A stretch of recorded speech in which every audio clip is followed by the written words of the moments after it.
così. Wow, wow. Passano gli anni, ma 8 sono lunghi, però quel ragazzo ne ha fatta di strada, ma non si scorda la sua prima casa. Ora coi soldi lui può comprarla, torna e non trova gli amici che aveva, solo case su case, catrame e cemento. Là dove c'era l'erba ora c'è una città,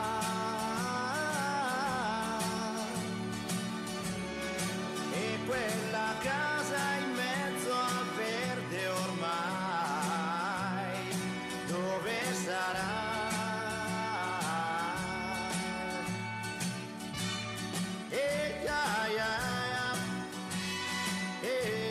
Non so perché continuano a costruire le case e non lasciano l'erba, non lasciano l'erba, non lasciano l'erba, non lasciano l'erba. E no, se andiamo avanti così, chissà come si farà.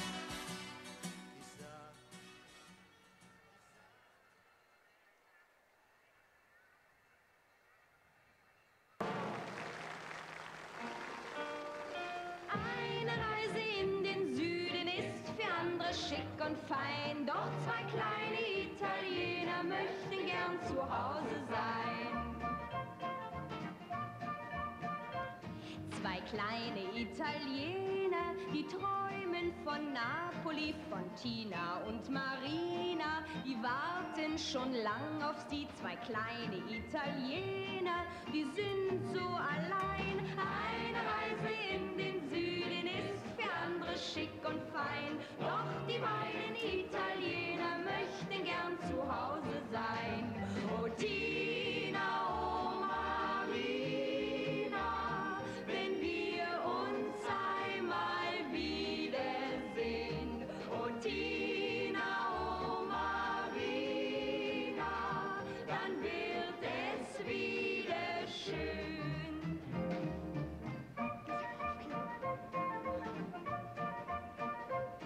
Zwei kleine Italiener vergessen die Heimat nie, die Palmen und die Mädchen am Strande von Napoli. Zwei kleine Italiener, die sehen es ein. Eine Reise in den Süden ist für andere schick und fein, doch die beiden Italiener möchten gern zu Hause sein. Oh Tina, oh Marina, wenn wir uns einmal wiedersehen. Oh Tina, oh Marina, dann wird es wieder schön.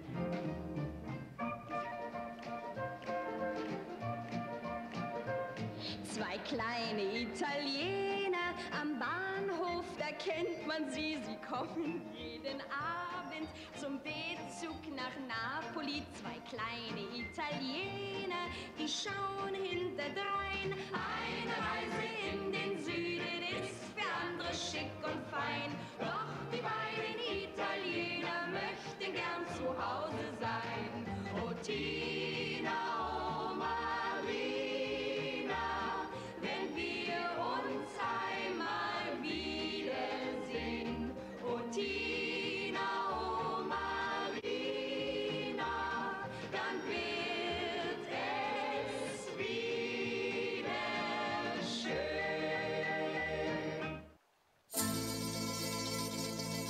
In Napoli, where love is king, when boy meets girl,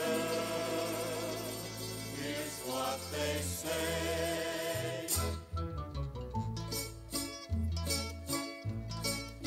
When the moon hits your eye like a big pizza pie, that's amore.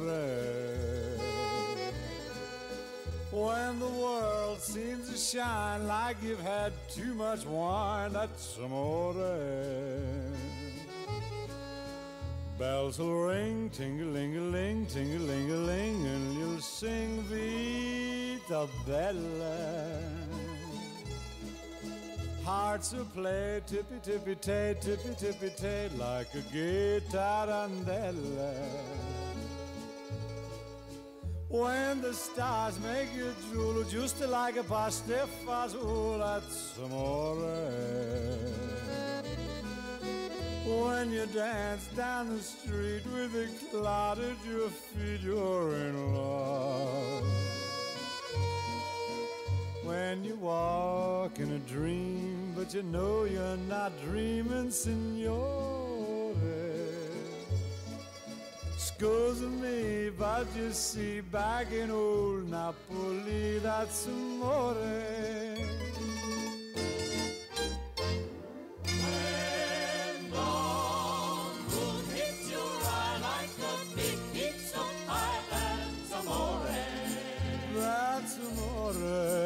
When the world seems to shine like you've had too much wine, that's amore. That's amore. Bells will ring, ting-a-ling-a-ling, ting-a-ling-a-ling, and you'll sing Vita Bella, Vita Bella, Vita Bella. Hearts will play, tippy-tippy-tay, tippy-tippy-tay, like a gay tarantella. Lucky fella. When the stars make you drool, just like pasta fazool, that's amore. That's amore. When you dance down the street with the cloud at your feet, you're in love. When you walk in a dream, but you know you're not dreaming, signore. Scusa me, but you see, back in old Napoli, that's amore. Amore, that's amore.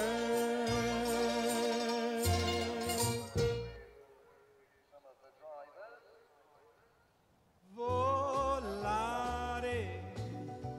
Oh, cantare, oh, let's fly way up to the clouds, away from the maddening crowds. We can sing in the glow of a star that I know of, where lovers enjoy peace of mind. Let us leave the confusion and all this illusion behind. Just like birds of a feather, a rainbow together we'll find. Volare, oh, e cantare, oh. No wonder my happy heart sings. Your love has given me wings. Penso che io sogno così non ritorni mai più. Mi dipinge con le mani e la faccia di blu. Poi d'improvviso tenido dal vento rapito, e incominciavo a volare nel cielo infinito. Volare, oh, oh, e cantare, oh, nel blu dipinto di blu. E che dici di stare lassù? E volavo, venice punalte del sole con coro più su, mentre molto pian piano sparivo lontano laggiù. Una musica dolce suonare soltanto per me. Volare, oh, oh, e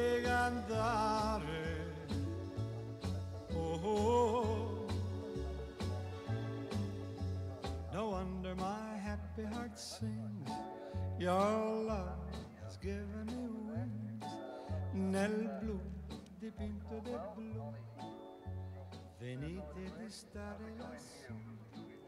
Nel blu dipinto di blu.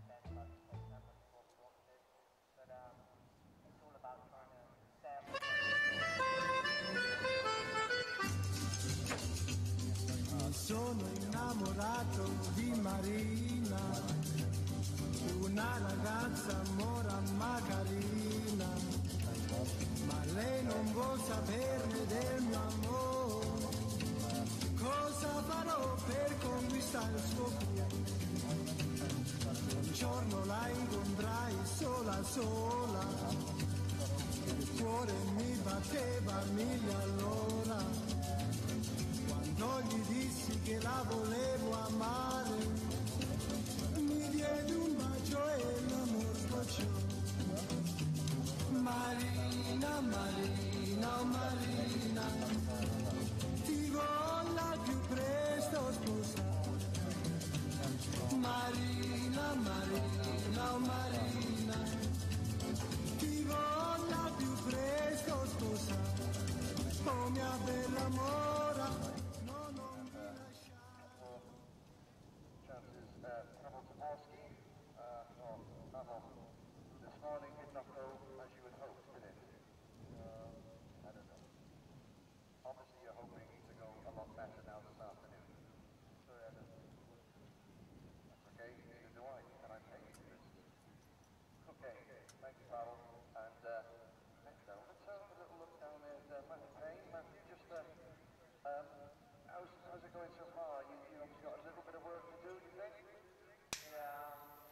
Well, welcome back to Sarno. We get our track action underway in just about 5 minutes' time.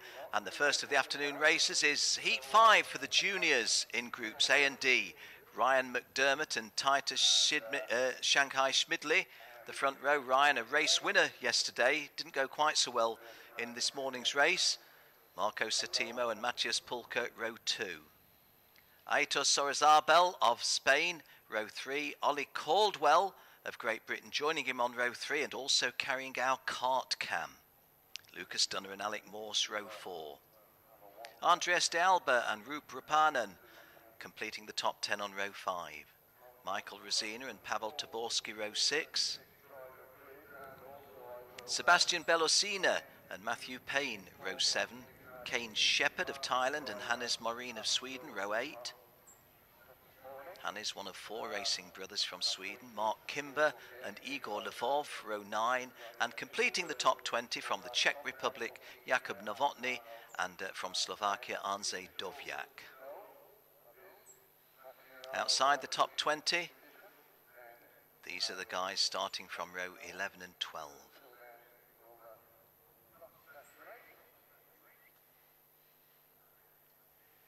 Chanjun Lee on row 14 is from Korea. So good to have a driver from Korea racing with us.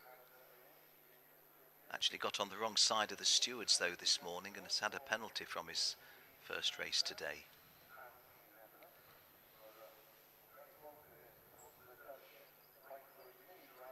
Christian Ristov from Belarus.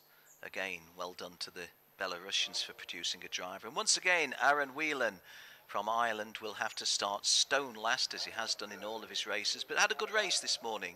Got up to mid-grid, I think, by the end of the 8 racing laps. There he is. Aaron, looking over his shoulder. We're talking about you, Aaron, so it's okay if your ears are burning.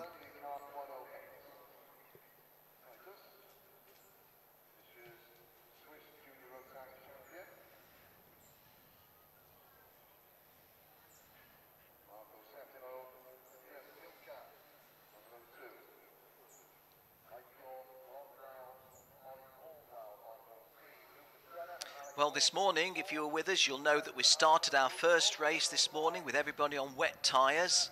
Second race was a bit of a mix of slicks and wets, but it is now very much a dry weather circuit. Now, let me just point out to you the shadow at the bottom of your screen, the silhouette. That's our Condor cam.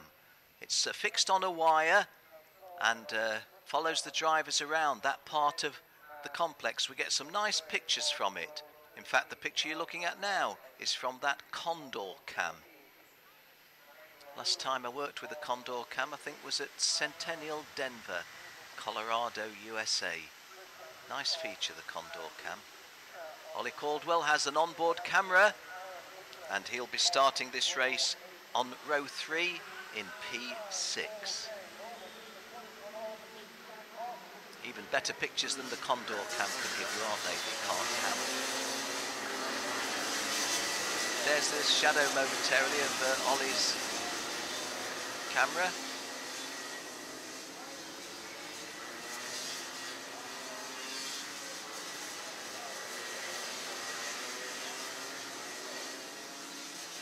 So, drivers with some 10-second penalties being shown on my screen.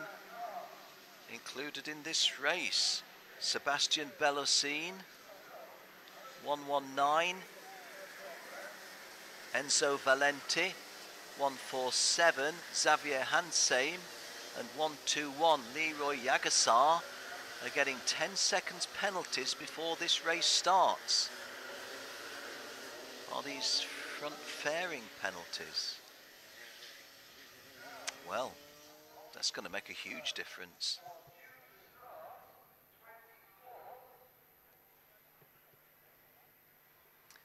Well, 142 in front of Ollie Caldwell there is Matthias Pulka of Poland, likes to be called Max.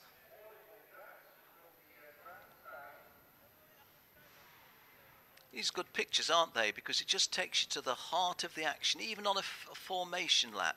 Just feel you're right there. The only person in front of Max Pulka is Titus Schmidli. Okay, coming down, Ryan McDermott on the left, Titus Schmidli on the right, and we're racing. Oh, and that's a big, extravagant sweep by Ryan McDermott. I think it's worked. It's worked in the sense that it hasn't created any issue in terms of contact, and it's propelled him into the lead from pole position. But had there been some contact, you might have thought that was a bit extravagant to move. Titus Schmidli just in front of Ollie Caldwell, we see from our KART cam on the opening lap. And Ollie Caldwell at least does not look to have lost any places on the start there, starting on the outside of row 3 in P6. This is an 8-lap race for the juniors. Have to try to factor in the drivers who have got penalties before the race has started. Never really seen that before. And is this a change of lead? No, well it is. Max Pulka. Max Pulka now taking advantage and heading the guys up towards the mid-S's and off onto the home straight to complete the opening lap. So there's that change that our cameras caught. It's, I said Matthias Pulka, didn't I? It was Marco Settimo taking the lead off Ryan McDermott. Eita Sorazabel third, Titus Schmidli fourth, Ollie Caldwell fifth. Michael Rosina went through 6, Alex Moore 7, Pavel Taborski 8, Andres de Alba 9, and Sebastian Bellocini goes through. Now Michael de Orlando gets a warning flag.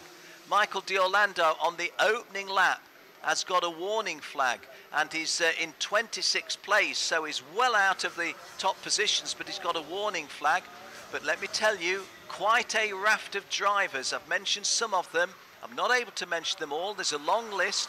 Quite a number of drivers start the race with a 10-second penalty.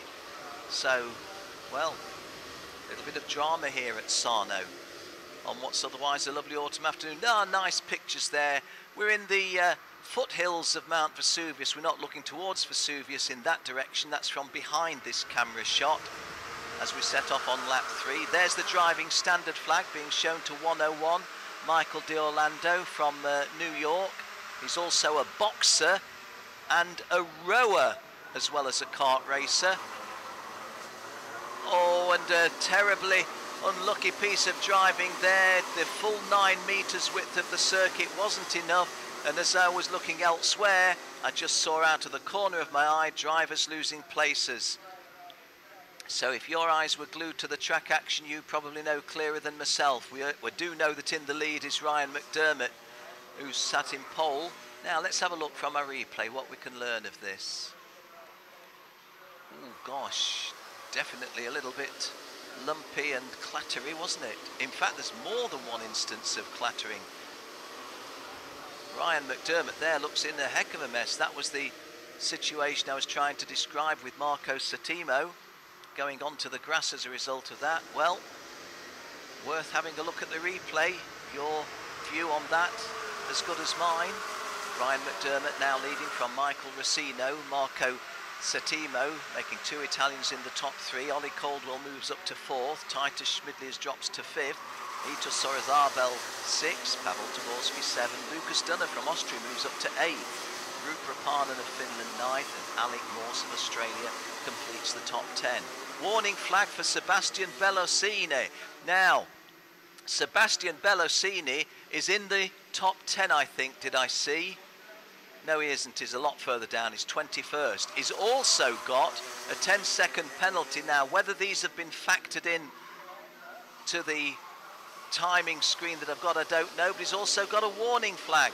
So things not going well for Sebastian Bellosini of the Czech Republic.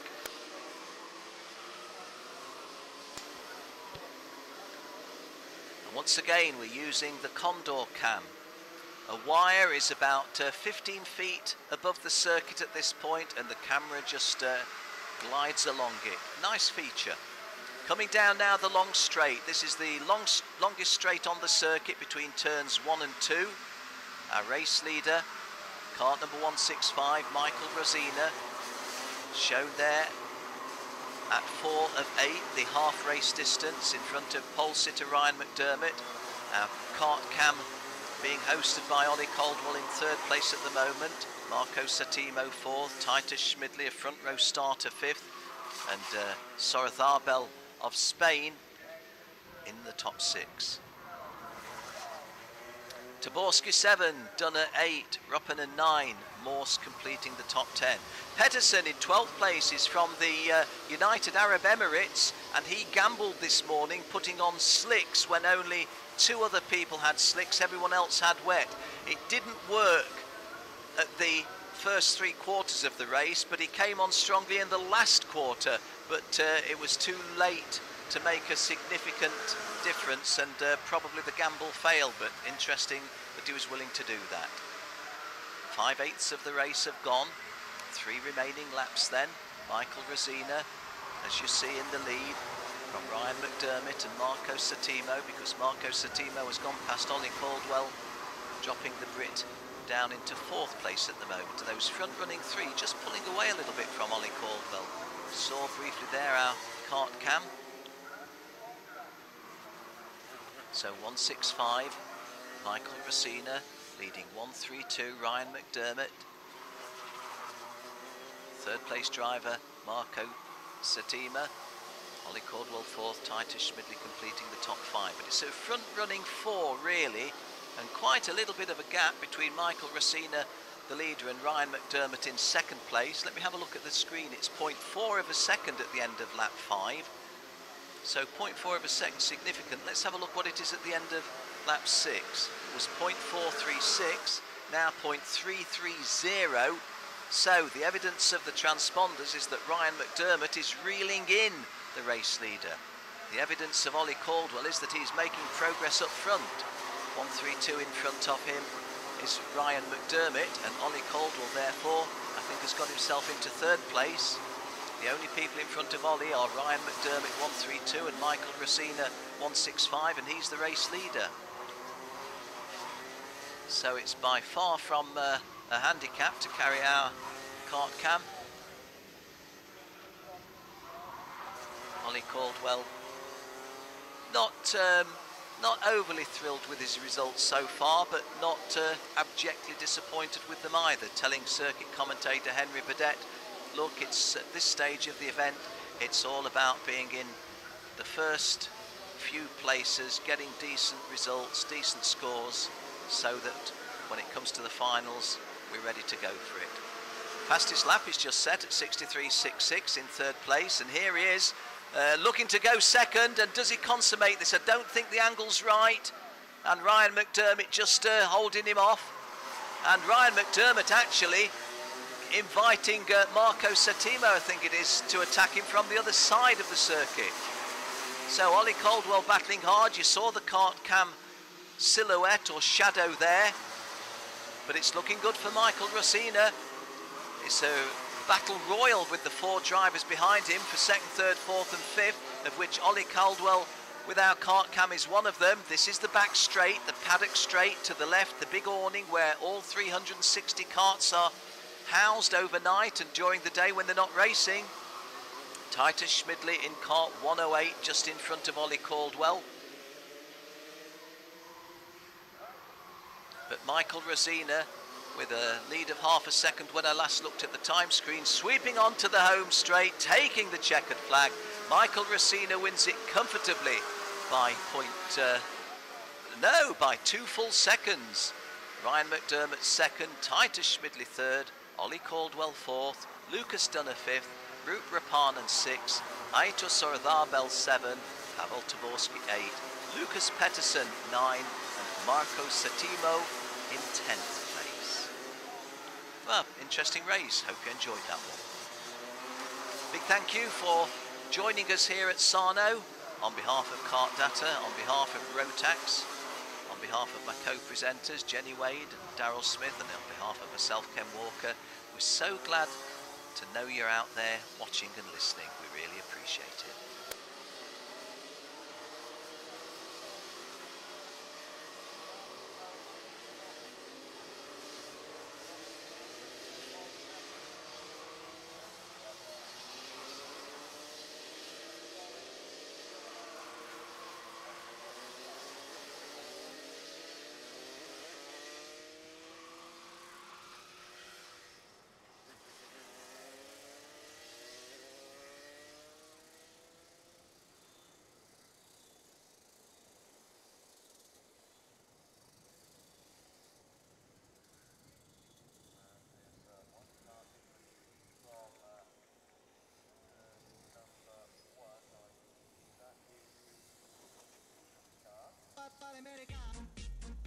So the graphics showing Michael Rosina's victory for Italy over Ryan McDermott, who's now had a 1st and a 2nd in the 3 races he's raced so far. Titus Shanghai Schmidley 3rd, Ollie Caldwell 4th, never had a victory in the 3 races, but he's never been out of the top 5. Lucas Dunner 5th, Root Rapanen 6th, Aito Thorazabel in 7th, Pavel Taborski 8th, Lucas Pettersson 9th, and Marco Settimo completing the top 10. Maciej Pulka, who was featuring really well in the early stages, down in 19th. And it's perhaps worth saying at this stage that several of these drivers, if we've interpreted the message across the official timing screen correctly, several of these drivers either have or will be or maybe picking up penalties. And when I say several, I mean 6, 7, 8 of them, not just 1 or 2.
Hey, Michael, now I know you're just getting over the win and not so sure about the English, but maybe you can tell us how the race was because it was very exciting. Sì, la gara è andata abbastanza bene e sentivo che ne avevo di più dei primi e quando ho avuto il momento di passare il primo, cioè l'ho infilato subito, sono riuscito a prendere qualche metro e quello che mi è servito per vincere la manche e sono contento e speriamo che le prefinali e la finale vadano bene così. So we look forward to seeing you in the finals. Thank you. Thank you.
What a race. We were able to watch it live with you.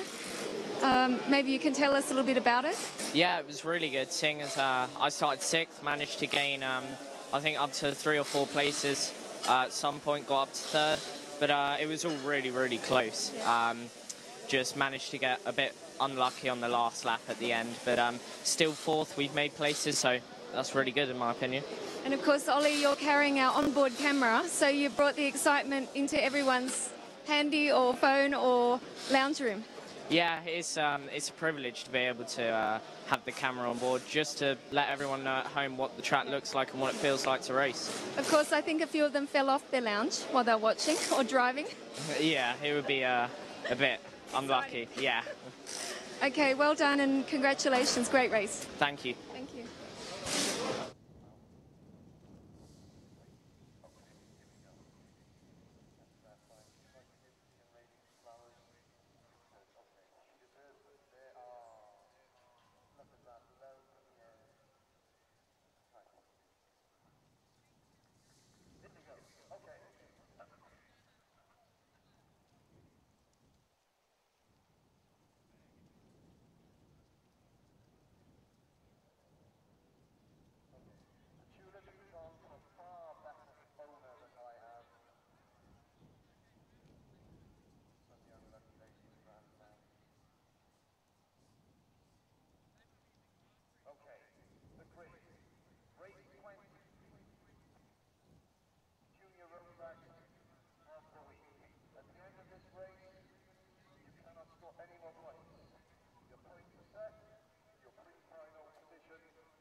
So our next race is the junior race for groups B and C. Perdana Minang of Indonesia on pole position, but joining you on the front row, Hibiki Taira of Japan. Why do I say but? Well, Hibiki Taira has had 2 races so far and 2 victories. Row 2, Samuel Lupian and Cody Bravinsky. Christian Fleeter of Brazil, Jie Okazumi of Japan, row 3, Konstantin Kochev, Russia, Jonathan Hoggard of Great Britain, row 4. Top 10 completed by Zsombor Kovacs of Hungary and Phil Doer of Germany on row 5. Timur Chowan from UAE on row 6, Axel Charpentier, Great Britain, row 7 with Laszlo Server.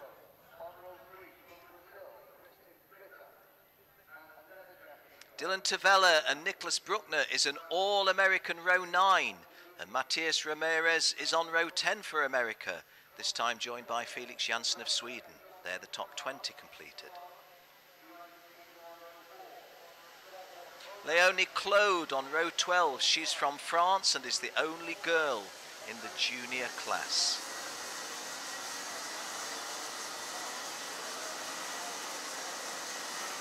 Joe Turley falling foul of the stewards in some decisions, so things not going too well for him just presently.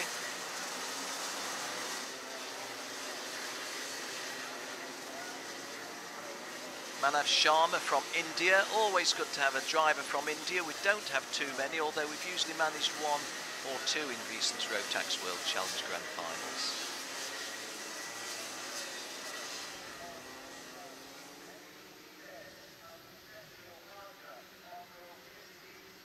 Salman Hussein is from Egypt. We don't have many Egyptians racing, but they're always welcome. Hi to my friends in Egypt.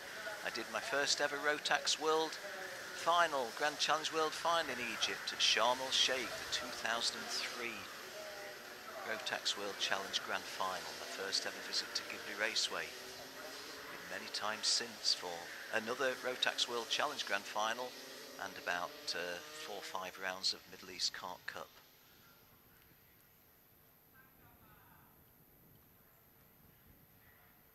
So once again, there's the shadow of our Condor cam.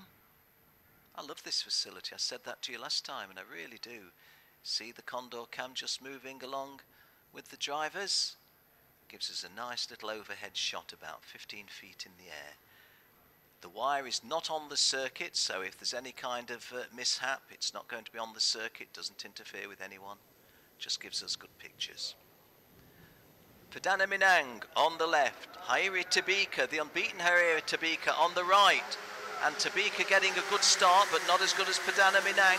Good start also for Samuel Lupian. Oh, a little bit of contact I saw midfield there, mid-grid rather. Well, Perdana Minang in kart 172 looks to be holding this advantage. As I look against the sun, it's rather negating the colours.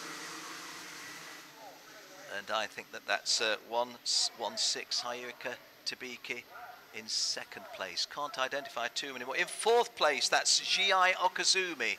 Yes, definitely Okazumi there. 130 Samuel Lupian. I didn't call him. He was one right up the front. Well, not at the front. That's Perdana Minang, but Samuel Lupian, who I didn't call in that coverage. Samuel Lupian in second place. And in fact putting a little bit of a hint of pressure on Perdana Minang. First saw Perdana Putra Minang as a very young driver, coming round to complete the opening lap in the lead. Samuel Lupian in second place, Ibiki Tyra third, Christian Fleeter fourth, and Cody Brzezinski completing the top 5. So still holding the advantage, but well in touch, if not about to try to make a move. Lupian getting himself a little bit poised, but in this complex in the infield. Ooh, was tight there, wasn't it? I was going to say, here is the opportunity, and Perdana's lost his lead.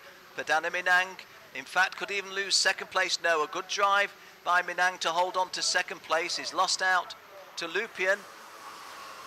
But that could have been a lot worse for Minang. He could have dropped several places. In fact, pushing hard to try and get back into the lead, but a nice move by Lupian. Samuel Lupian is from Canada. Perdana Minang from Indonesia, bidding to go back in front. Does he make it? Yes, he does. So Perdana Minang from Indonesia via Malaysia, back in front at the end of lap 2, but well, as he was at the end of lap 1, but hadn't led throughout. Wow, this is a good race at the front. Perdana drops to third place now because Bruin and Brzezinski and Hibiki all getting themselves really close to him now. So let me try and sort that. Kart 172, Perdana Minang, without a shadow of a doubt, was as we called it when he dropped back to third. 110 is Cody Brzezinski in the lead. Cody Brzezinski having got himself in front and put about a kart length between himself and the chasing pack. Definitely a kart length. So a good drive this, best drive by the Australian. Brzezinski holding this narrow advantage. Perdana Minang in second place. Hairi Tabika. Oh, and the driving standards flag goes to the British driver Jonathan Hoggard. Jonathan Hoggard, who was well placed when I looked last, yes, in 5th. Jonathan Hoggard is in 5th place, but is in 5th place not with the approval of the officials. Cody Brzezinski then, continuing to hold the advantage. Padana Minang in 2nd place, Samuel Lupien in 3rd place, and those front running 3, a little bit clear of the rest. Hibiki Taira, the unbeaten Hibiki Taira, leading the following group in 4th place. In fact, I'm not sure that is Tabiki in 4th place. Has he dropped a place? Jonathan Hoggard picked up a driving standards flag. He's there in kart 115, as you can see. But Minang, who has twice been in the lead and twice been relieved of the burden of leading the race, still looking as if he's keen to get on terms and beyond. Samuel Lupien still in 3rd place. This is the half race distance, 4 laps gone, 4 to go.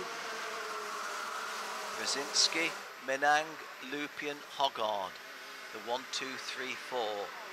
Just trying to look where, yeah, the front running 3 are just a fraction ahead of Jonathan Hoggard. But Jonathan Hoggard, remember, on a driving standards warning. So he will be wanting to make forward progress from 4th, but not at the wrath of the officials. Not worth throwing away a 10-second penalty in a close run race like this. Cody Brzezinski holding on to the advantage. Padana Minang, a little bit of an exaggerated body lean there. Hi to all my friends in Indonesia, hi to all my friends in Malaysia. Not been with you for 2 or 3 seasons, but had some wonderful times with you there a few years back. Mr. James Leong is here from Cartmore Racing Services, looking after your interests in general terms, like the console. This is the 6th lap being commenced. The driving standards flag goes to Henry Cubides of Colombia. Henry Cubides in kart 161 picks up a driving standards flag. He's in 17th place. Well, Minang really putting the pressure on Brzezinski. Australia versus Indonesia. And Australia got the nose in front. 1.5 laps to go.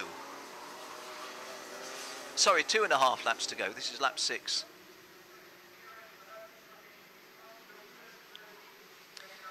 Well, Minang's in a position where he's not immediately threatened behind in 3rd place. If he made a attempted move or even a feint move, he wouldn't be punished for it. On the other hand, it does look as if Brzezinski's a little bit swift. Just on 64.13, Padana Minang's just on 64.15 as we set off with 2 to go. And I often think this as we look at Vesuvius there in the middle of our picture. Minang really trying, these guys are racers and Minang is wanting to race and a racer wants to win, and Minang was never going to settle for a comfortable 2nd place there and works his way through back into the lead on lap 7. However, instead of just having Cody Brzezinski behind him, he's also now got Jonathan Hoggard. Jonathan Hoggard from the United Kingdom has worked his way up to 3rd place. And Hoggard, making an attempt there to go into 2nd. So, Minang, Brzezinski, Hoggard, the 1, 2 and 3. Just behind them is Hibiki Taira of Japan, looking as if he may be facing his first defeat in 3 starts. Minang holding off the challenge of Brzezinski. Jonathan Hoggard, 1 to go, 1 to go, 1 to go. Minang, Brzezinski, Hoggard are the 1, 2 and 3. And Brzezinski looking for a way past. And Minang, this is where he got himself in trouble previously, but that's really fast. That's momentarily. I thought that was going to hand the lead to Jonathan Hoggard. He's certainly taken a place from 3rd to 2nd, and Cody Brzezinski might have felt on reflection that that was not the right thing to have done, leaving 9/10 of the track as wide open as it is. So now it's Minang from Hoggard, and any one of these top 3 could get the call, you feel.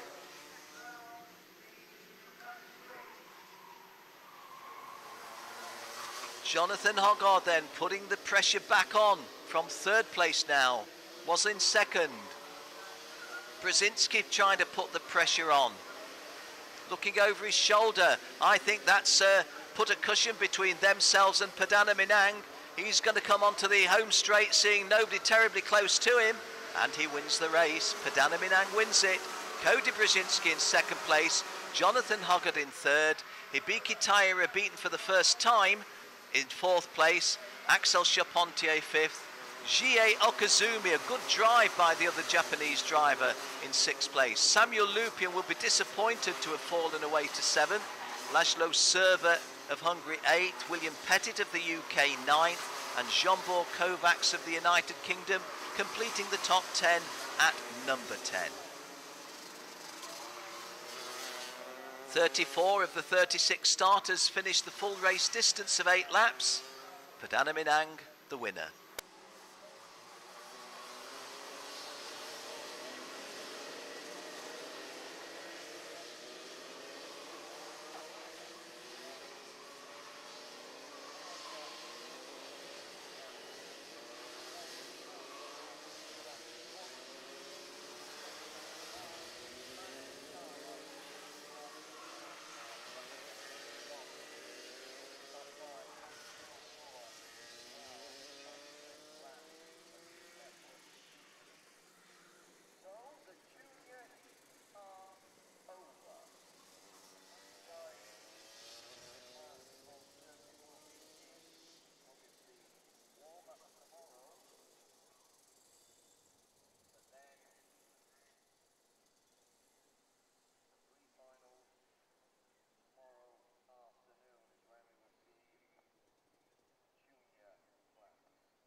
Official confirmation of Perdana Minang's victory in race 20 over Cody Brzezinski.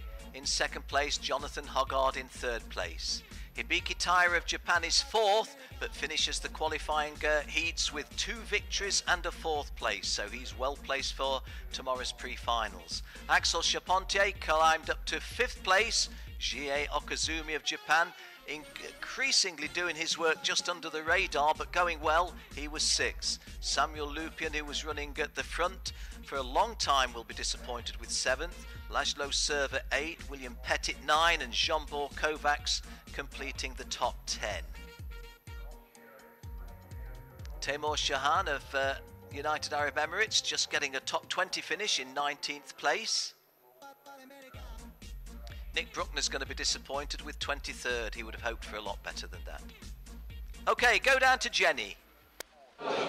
Okay, Perdana, what a race. Yeah, I know. The start was like the first few laps. I did a little bit mistakes because it's like my first lead, I think, in the race. Yeah. So yeah, I got passed like twice, but at the end, I don't know, just different. It feels more calm and make less mistakes and winning the race again. Yeah. You've actually been very fast and very competitive already the last couple of days on the track. So are you feeling confident now for the finals? Yeah, I feel really confident, especially after the hits win. Yeah, you feel a lot more confident. Okay, we're looking forward to that and hopefully some nice weather, huh? Thank you, thank you.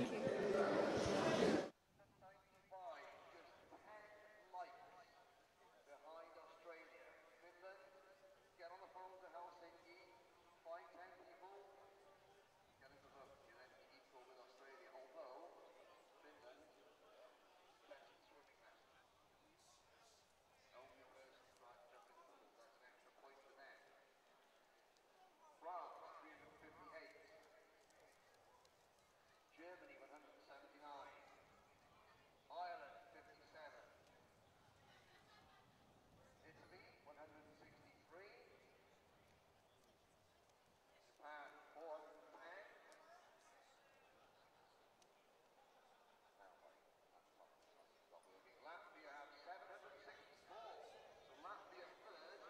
Now, Cody, sorry to pull you off the scales there. Tell us about the race. Yeah, really, really good. Really hectic, but nice, clean, hard racing. That's what you want. Kart felt really good. So, you know, tomorrow the weather might change, but, you know, see how we go. Will you expect to be there in second today, this afternoon in this heat? I knew I had good pace. I just didn't think that's where I was going to be. You know, Troy Farley's, my mechanics tuned the kart up really well. And, you know, like I said, we'll see how we go tomorrow. Yeah. Is it different driving a different kart to yours? Oh, yeah, you know, it's a little bit different, like a bit of turning, a bit of grip-wise, but not much different. You know, it's all a go-kart. You do the same to get the same thing. So, yeah, happy with it. Okay, well, we hope you enjoy the finals and we'll be watching. Thank you. Thank you.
So our next race is a senior race. This qualifying heat 5, groups A and D. Mario Novak of Austria on pole position with the Frenchman Adrien Renaudin joining him on the front row. Javier Gonzalez Giardello of Mexico on row 2 with Felix Wajda of Belgium. Went particularly well last time out. Peter Betzler of the Czech Republic starts on row 3 in P5. He'll be hoping for better fortune than when he got tagged previously and found himself a lot further downfield.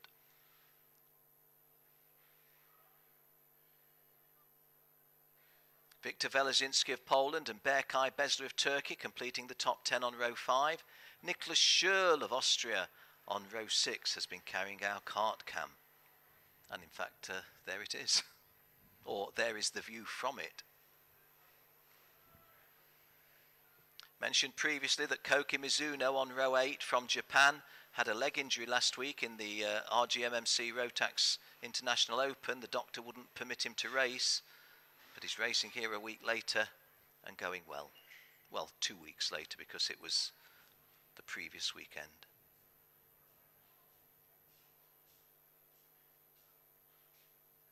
Zach Clement de Mello of Canada completing the top 20 on row 10 with Kivi Cairo of Estonia.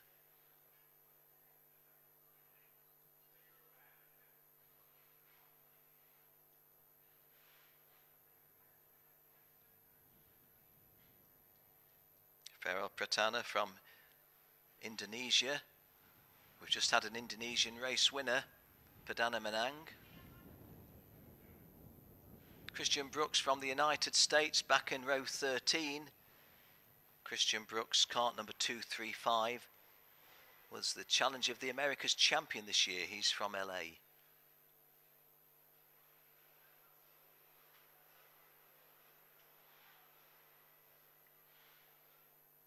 Algerian driver Sofian Salhi, the first Algerian that I can remember in a Rotax World Challenge, and I think the first.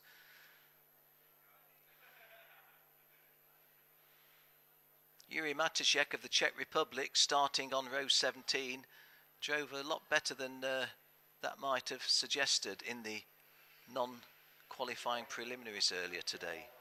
Thomas Metatal you're looking at there now for Team France, kart number 239, starting on row 17. So these are seniors. We step up the race distance for the seniors from the juniors 8 laps to the seniors 10 laps. A 10-lap race for seniors in groups A and D coming up now. We're going to see the action initially from Nicholas Scherl's onboard camera. Nicholas Scherl, kart number 214. He's in P12, by the way, on the outside of row 6.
Mario Novak is on the left, Adrian Renaudin on the right, and we're racing. And we are not racing. The start has been aborted. The start has been aborted.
Well, a nice shot from Nicholas Scherl's camera there. Nicholas on row 6, looking ahead at 2:47. Berkay Besler from Turkey, and across at 2:41.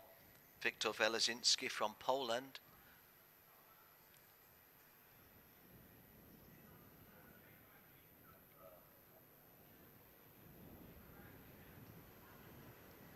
Okay, we try again. Mario Novak on the left, Adrian Renaudin on the right. And this time we are racing, and Adrian Renaudin gets the better start and leads. From the outside of the front row, Adrian Renaudin in the blue racing suit taking the early advantage, but losing it, I think, to Felix Varga.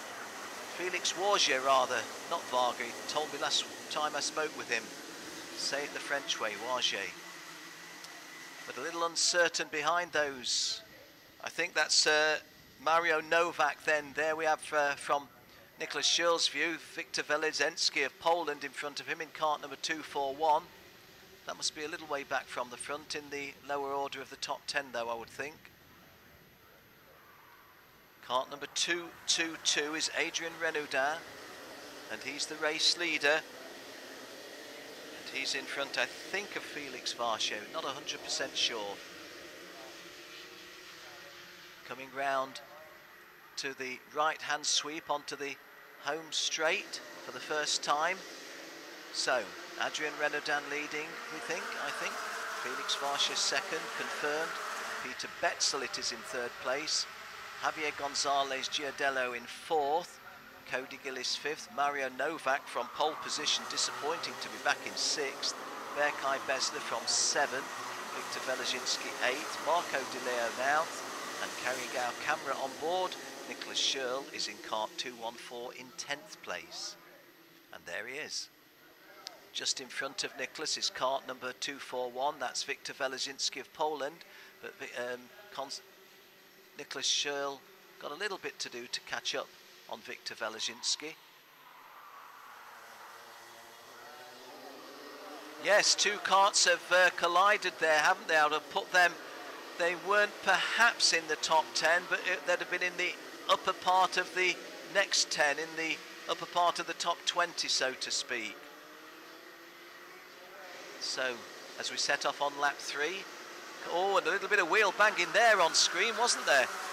Peter Betzel and Cody Gillis go through in second and third, behind Adrien Renaudin, and Adrien Renaudin has got 0.6 of a second advantage as a result of that. Peter Betzel now going into second place very clearly. Peter Betzel second behind Adrien Renaudin, who had 0.6 of a second at the end of that lap, but that was because other guys had got other things on their mind, like a little bit of sideways nudging. Into the second quarter of the race.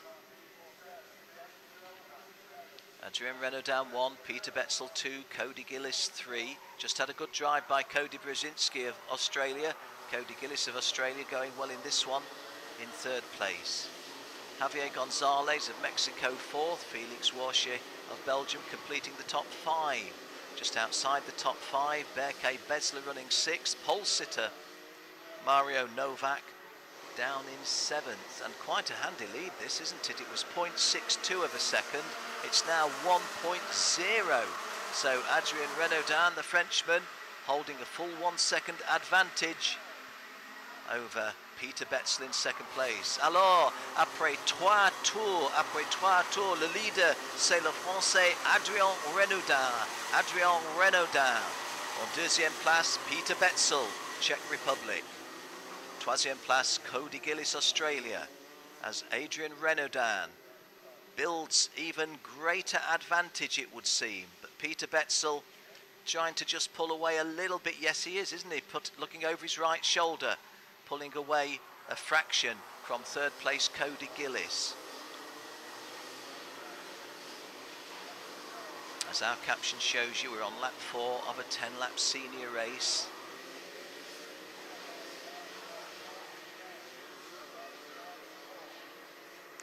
Onto the home straight again to complete lap 4. And Adrien Renaudin's lead is increased, I think. No, it is not. It's decreased. 0.597, 0.6 of a second. So Peter Betzel getting quick. Just want to have a look at the... oh, yes. Peter Betzel's just done 62.43. The race leader's done 62.9. So Peter Betzel in second place was half a second quicker than Adrien Renaudin in the lead on that lap. So, with us not yet at the half race distance, although fast approaching it, Peter Betzel's got time on his side to reel in the Frenchman in the lead. Third place Cody Gillis, fourth place Javier Gonzalez Giardelli, fifth place Felix Warsche. Yes, the breakdown there shows you the changes, doesn't it? From 0.62 up to 1.09, but back down to 0.6 again. Peter Betzel clearly from our television pictures getting closer. The margin was 0.597 before, now the margin is 0.29. So from 0.59 to 0.29, Peter Betzel has taken 0.3. And there goes a move by Peter Betzel into the lead, and it has happened, but does Renaudin get back in front? Yes, he does. Yes, he does. So Renaudin 1, Betzel 2. Having briefly traded places, Cody Gillis in third. Javier Gonzalez fourth, Felix Warsche fifth. Zach Clement de Mello up into sixth place. Berke Besler drops a place to seventh. Mario Novak running eighth. Konstantin Schürl in ninth. Nicholas Schürl in ninth place. Yes, let's have a look here. This is Peter Betzel coming on the inside on a hard straight drive. You can see that Adrien Renaudin is looking well towards him, knowing that he's going to go past him, but then diving as you go wide, Peter. I'll hug as close as I can onto the inner, and I think I'll come out in front of you. And just he did. The Frenchman just holding that advantage. Now, since then, the Frenchman, who was under all sorts of pressure, has built up a big margin. It's amazing, amazing how our sport produces these situations. We're at the 2/3 race distance.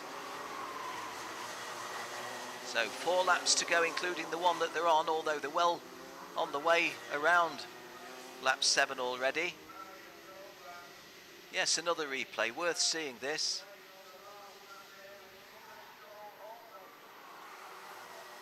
Yeah, a little bit of, gosh. Well, that may be something that is looked at subsequently. I'm not an official of the meeting, I'm just your commentator, announcer, speaker, call it what you will. A driving standard flag comes out for Cody Gillis though. So I think we can safely say that Cody Gillis's move that you saw in our television well, not quite instant replay, you and I perhaps weren't overly impressed, and neither were the officials. So Cody Gillis in 3rd place gets a warning flag. 2.5 laps remaining, and Peter Betzel back on the case with Adrian Renault's lead. I don't know what Peter Betzel's Czech language would be along the lines of I want to get past, but the body language is I'm looking to pass you, chum. Adrian Renault holding the narrow advantage of Peter Betzel. Got himself just a little bit out of shape ever so briefly, but corrected it. Nice driving by both of them at the moment, coming round to complete lap 8, so 2 to go. And you would guess from here, wouldn't you, that Peter Betzel will have a challenge at some point and that it would be successful. Looking for the wide outside, Peter Betzel. Well, not so much the wide outside as the narrow outside. But has Adrian Renault got the lead back? Not quite. Nearly did. And Peter Betzel from the Czech Republic now, the leader from Adrian Renault. Cody Gillis in 3rd place. Cody Gillis, though, on a warning flag. Mustn't be doing anything untoward in the next lap and a half, or else he'll lose places that he's worked hard for here. And Renault was looking potentially trying to make a threatening move on Peter Betzel. I always like to see that. Somebody looks over the left-hand side and his opponent has come round on the right. So Renault out, foxing Peter Betzel, but Peter Betzel still holding the lead, and now Betzel has closed up to a top 8 now. So 1 to go.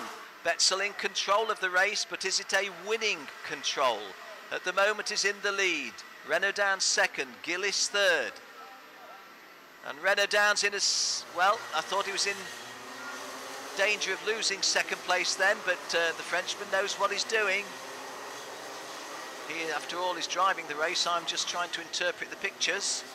And Peter Betzel, you would think from the body language, feels confident enough to kick for home from here, not trying to just use placement of the kart.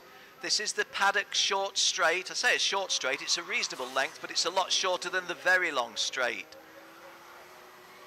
Well, drivers in 3rd, 4th and 5th place jockeying with each other have let the front 2 just run away, because that move that they made has put a country mile between themselves and the front 2. So it's Peter Betzel and Adrian Renault going to finish this 1 and 2.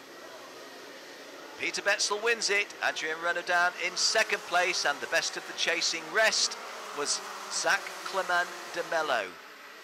He finished 3rd, Berkay Besler 4th, Javier Gonzalez Girardiello 5th, Felix Warshay 6th, Koki Mizuno 7th, Francisco Dada 8th, Cody Gillis down to 9th from 3rd, and a driving standards flag, and Marco Di Leo completed the top 10 at number 10.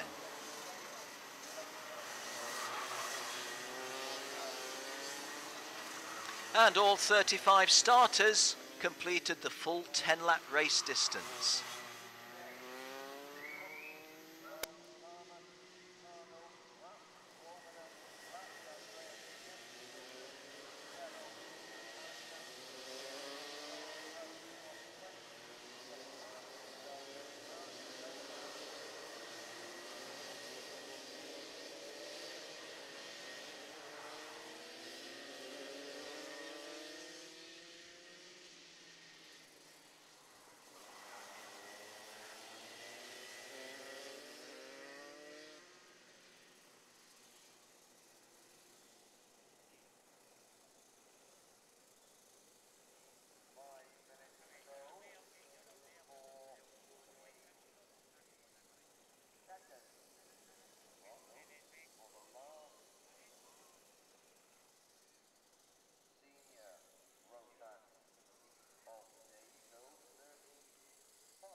Well, that's a candid backdrop, isn't it, of the churned up grass just to the side of the tarmac.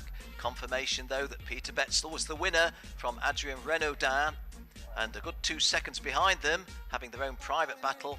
Zach Clement de Mello finished third, Berkay Besler fourth, Javier Gonzalez Giardello fifth, Felix Warche sixth, Koki Mizuno 7, Francisco Dada 8, Cody Gillis, who had been running third, was 9th, and Marco Di Leo completed the top 10.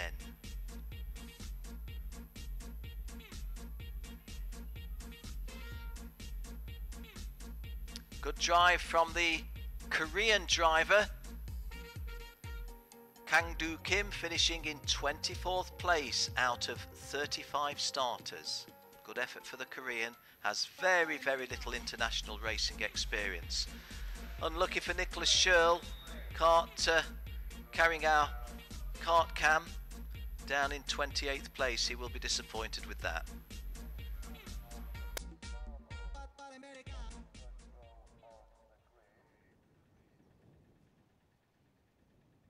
Race?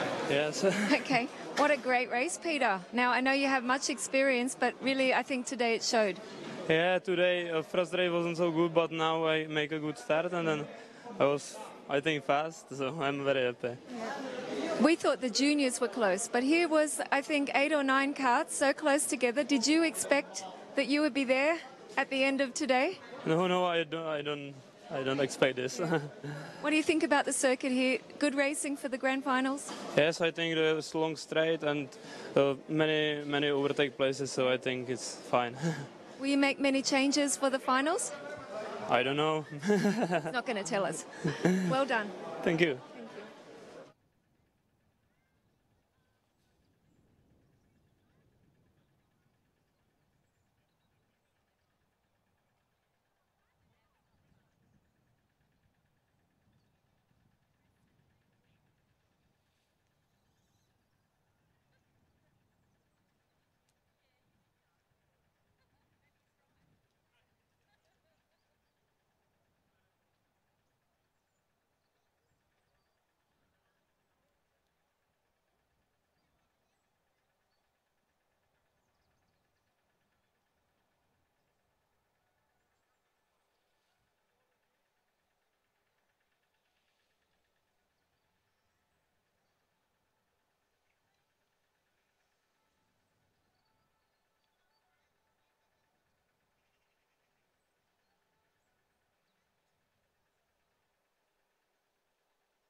So our next race is the seniors in groups B and C, and Russian driver Denis Mavlanov will start this one on pole position and will be joined on the front row by Nick Szabo of Slovakia.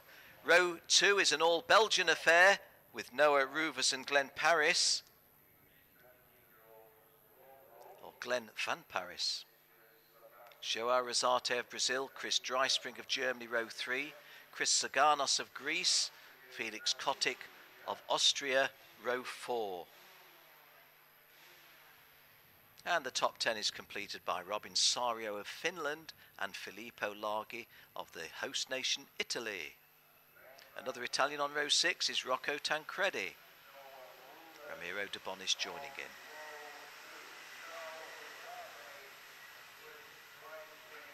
Yet another Italian, Alessandro Trombelli. He's on row 8, qualified from the International Open earlier this month up at Adria in Italy. Gianfranco Mazzaferro sounds Italian, but he's actually Canadian. Now, Dylan Drysdale is scheduled to be on row 10, as you can see from the graphic. I think I've seen a judicial decision suggesting that he will not be there. Remains to be seen if Dylan Drysdale takes his place.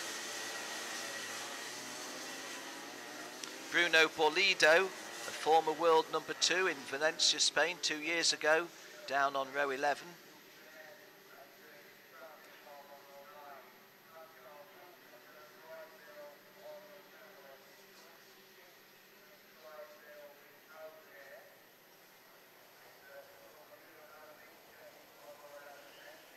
Javier Gonzalez Alcante is on row 16. We've just seen Javier Gonzalez Girardello doing well, but this is another Javier Gonzalez Alcante. Lovely gentleman from Mexico.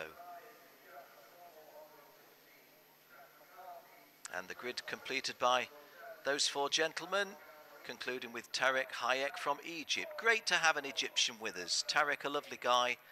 Nice little chat with him earlier in the event. Hi to all my friends in Egypt. I can't say hi to all my friends, including Mr. Hannes Soufrakis, because I know that he's over here in Europe. Saw him at the track a couple of days ago.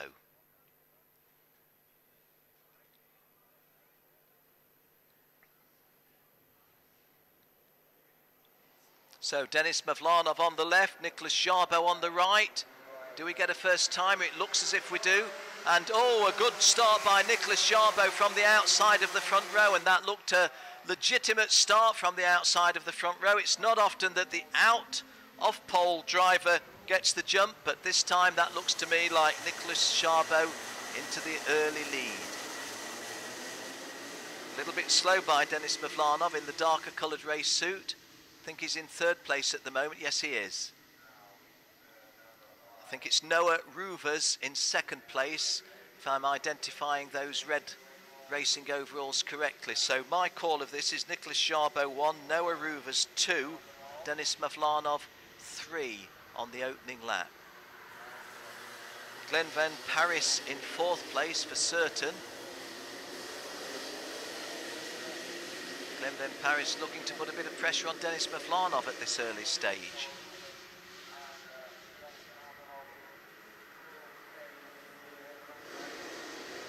At the end of the opening lap then, our race leader from the outside of the front row, Nicholas Jarbo.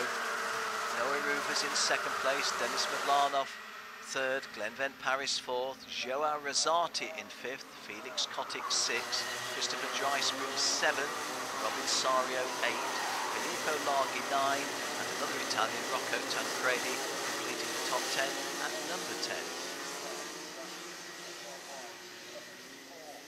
All 35 starters. Incidentally, confirmation that Dylan Drysdale was a non-starter, and I understand he's been excluded from the whole event on a judicial decision.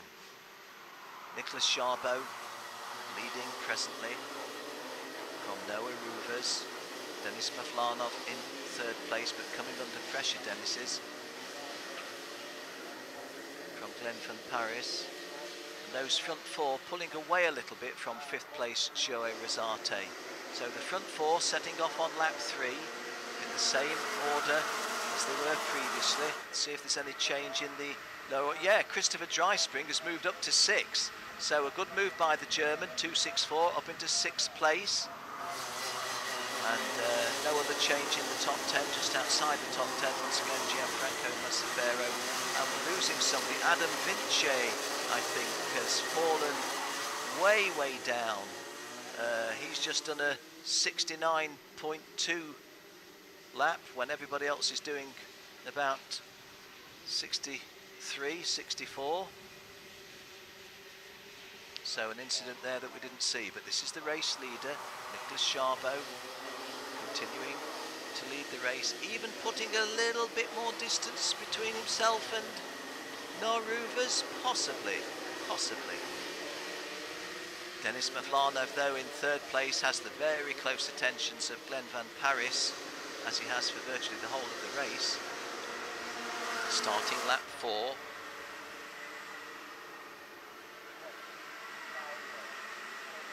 No change again. Well, I say no change now. Was Denis Mavlanov looking to make a move when we last saw those guys? Well, if he was, it's not a move that's lifted him any further forward. He's still in 3rd place, still got the very close attentions of Glenn Van Paris. He has! Denis Mavlanov has gone into 2nd place. That move that I thought I saw was executed. And Denis Mavlanov looking to go even better and take the lead. And it's nearly happening side by side, not quite happening, as Nicholas Jarbo holds off the Russian who started on pole position, albeit slowly.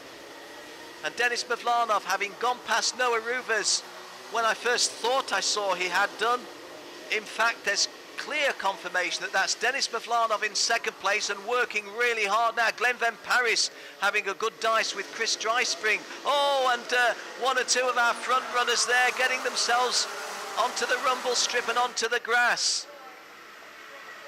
I think Joao Rosate was one of the losers there. Nick Szabo holding this lead from Denis Mavlanov. Mavlanov looks over his right shoulder. Noah Ruvers is there. Yes, please, let's have a look what happened here. Well, cart number 246 was that? No, it wasn't 246. It's Glenn Van Paris, isn't it? In the green colours. Clouts the cone and drops back. Glenn Van Paris going right back.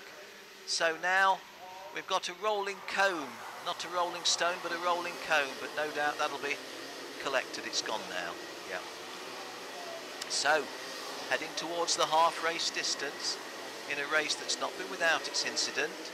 Starting with Nicholas Szabo from the off-pole position, taking the early lead from poleman Denis Mavlanov and holding it at the half race distance. 5 laps gone, 5 to go. Denis Mavlanov, as we saw a few moments ago, at the moment is sitting fairly steadily, and there goes a move by Mavlanov to take the lead, and Mavlanov, can he continue in the lead this time? Yes, he can. So the Russian, who started slowly in pole position and lost the lead from pole, has now got himself in the front of the race on lap 6. Confirmation that at the half race distance he was in second place behind Nicholas Szabo. Noah Ruvers has always been there or thereabouts, and Chris Dryspring as well. Robin Sario running 8th, I think we saw from that caption, still is. Let's have again a look at that situation at the top of the screen. Oh no, this is the passing move by Denis Mavlanov, taking the lead off Nicholas Szabo. Mavlanov getting on the inner. At this point you see Nicholas Szabo has no option other than to say, okay, go through, I'll go through on the tight inside, hoping to get you stranded on the wide outside, but Mavlanov has carried the speed through, not by a lot, they were pretty level at this point, but the next turn, the right-hander coming to the advantage of the Russian, and Mavlanov able to consummate the move. Now thanks to KART-DATA for those instant replays, or relatively instant replays, they're very helpful to us, helpful to your commentator as well as we hope those of you back home viewing. We're at the 2/3 race distance in a 10-lap heat, the final 10-lap heat for the seniors, before we go to the classifications for the pre-finals tomorrow. I say pre-finals because there'll be 2 pre-finals. Mavlanov then, leading from Szabo.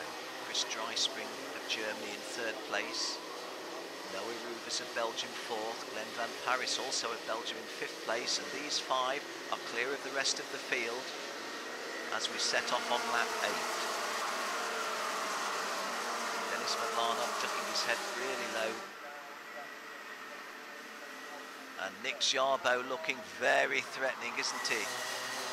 Nicholas Szabo, but Mavlanov carrying the speed through that turn where he took the lead, even though he's in the lead, didn't try to defend, just kept the speed on.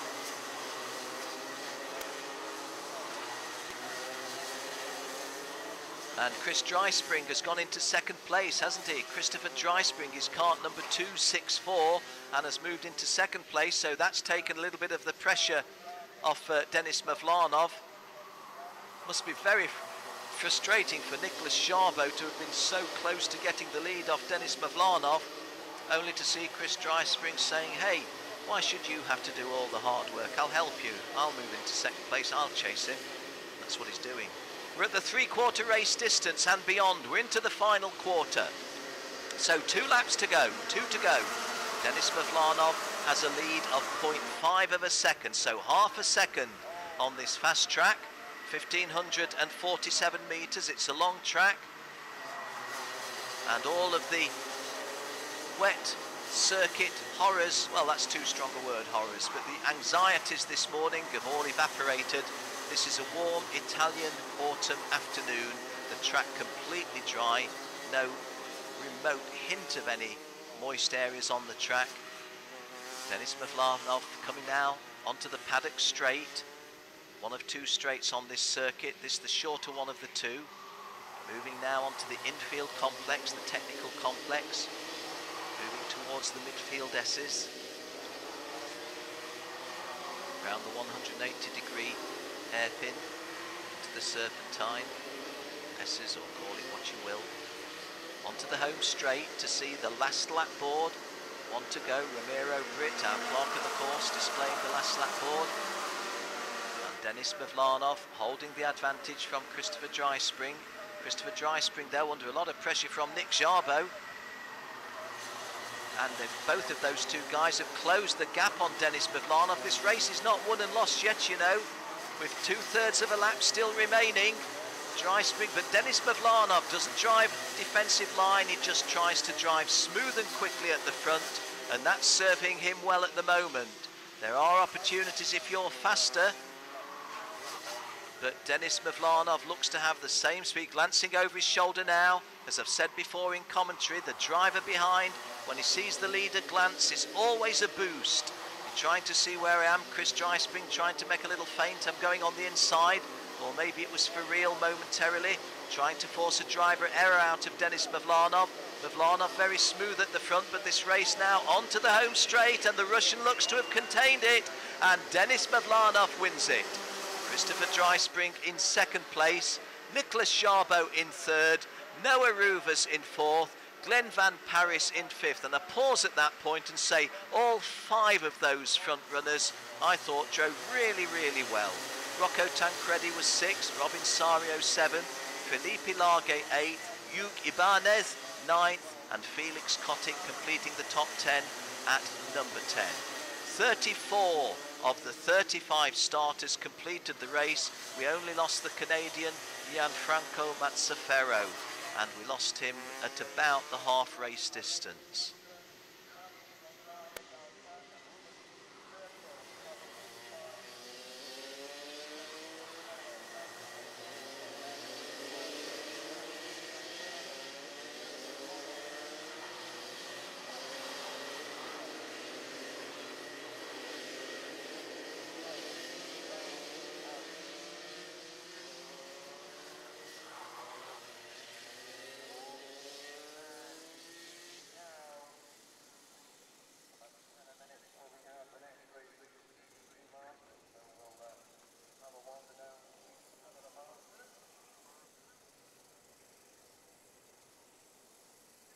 So our race result, the last of the senior races of the day, victory for the Russian Denis Mavlanov, second place Chris Dryspring, third Nicholas Jarbo, fourth Noah Ruvers, fifth Glenn Van Paris, and as I said moments ago, I thought all 5 of them gave us a fabulous race at the front. I didn't really see a lot behind those front running 5. Rocco Tancredi was 6, Robin Sario 7, Felipe Largue making it 2 Italians in the top 8, Hugh Ibanez of Spain 9th, and Felix Kotick of Austria for Team VPDR completing the top 10 at number 10. Gary Donnelly, the Irishman, getting a little bit back on the Irish look. A top 20 finish for him, which in the light of the way things have gone for the Irish today, they'll probably feel, well, we'll take that in all the circumstances. Commiserations to Gianfranco Mazzaferro, the only non-finisher of the 35 starters.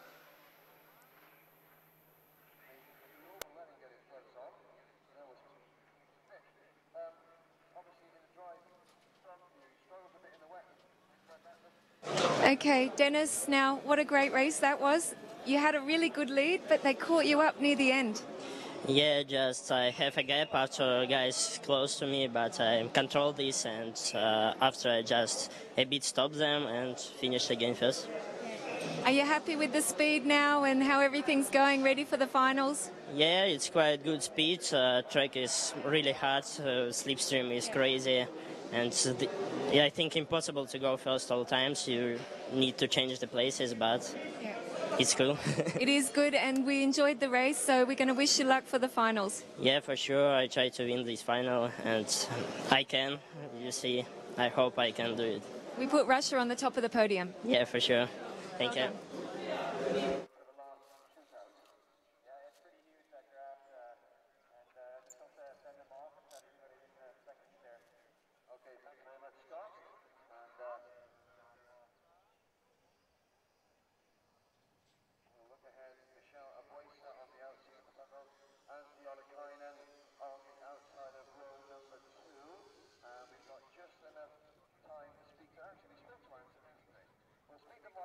It's dry spring now. What an exciting race. Everyone's heart, I think, is going so fast right to the finish line. Oh, well, in the beginning I had too much mistakes for myself, but I had a good race speed and, well, in the end, P2, that's a great result. Now, you've had a really good race so far, haven't you? Really good event. 3 races, you've been there at the front. Yeah, I have a good race speed overall the whole weekend yet, and I hope it's going to be taking longer. Do you think you'll need any special strategy when it comes to the finals, because some of these guys are really experienced? Well, I think the most important is the long straight. You have to be in the right place, and the right strategy is very important, but I think that's going to be good. You enjoying Italy? Yes. Well done. Thank you.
Hey, there's our Condor cam. I was telling you about it. Beautiful instrument, giving us some lovely pictures. This about 15 to 20 feet high. It doesn't go over the circuit. It's just adjacent to the circuit and gives us those infield pictures that you've been enjoying and which have made my job a little bit easier. Condor cam. Only ever worked with one before. That was at Centennial Raceway, Denver, Colorado in the USA. Loved it then. And I'm loving it now. So much safer than the drones. You know where they're going, you know exactly where to look for them.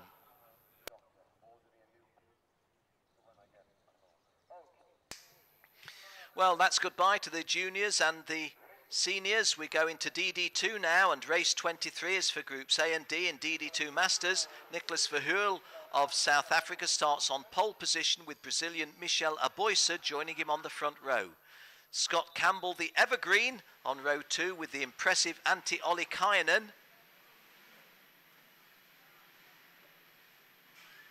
Luis Valenzuela is on row 3 with Mike Jones. Robert Pezevsky, the first of the Europeans, is on row 4 with Alessandro Glauser, another European because he's Swiss. Nice shot at the top of Nick Verheul there. Say hi to his lovely wife Jenny if she's listening. Kawasi on row 5 and Scott Howard complete the top 10. Slavomir Moransky and Chris Walton row 6. Derek Wang, who didn't get a start last time out, and so he's definitely wanting some good fortune this time. He's on row 7. Gabriel Zugella on row 8 is the world number 3, but not been going so well. Maximiliano Orueta was needing medical attention at the red flag incident this morning. We trust that he's absolutely 100% fit. I've not heard anything to the contrary. We certainly wish him well.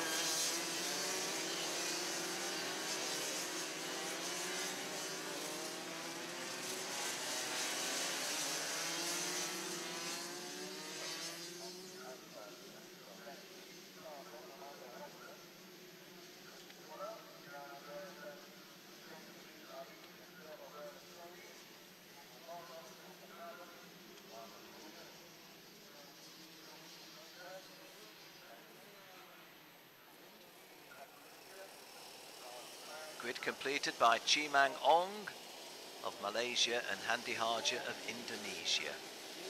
We wish them well because they've not been going too well so far.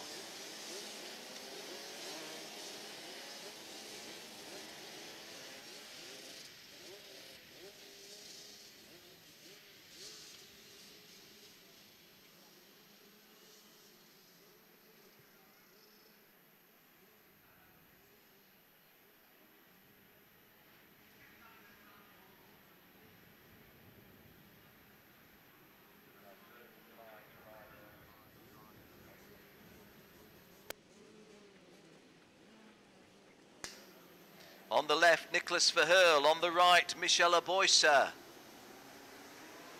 And we're racing, and Nick Verheul getting a good start, and behind him Scott Campbell also going well. And we're peering in the dark a little bit. That is Nick Verheul in the lead, and Scott Campbell also getting himself well placed in cart number 443. You can see he's in second place there. Antti Ollikainen also having made a good start. But as the colours darken, makes it just a little bit harder to be absolutely certain. Nicholas Verheul in second place is now being headed by 443 Scott Campbell. I didn't actually see the passing move. I saw Scott Campbell in a potential passing move, but Scott Campbell leaves from Nicholas Verheul in second place.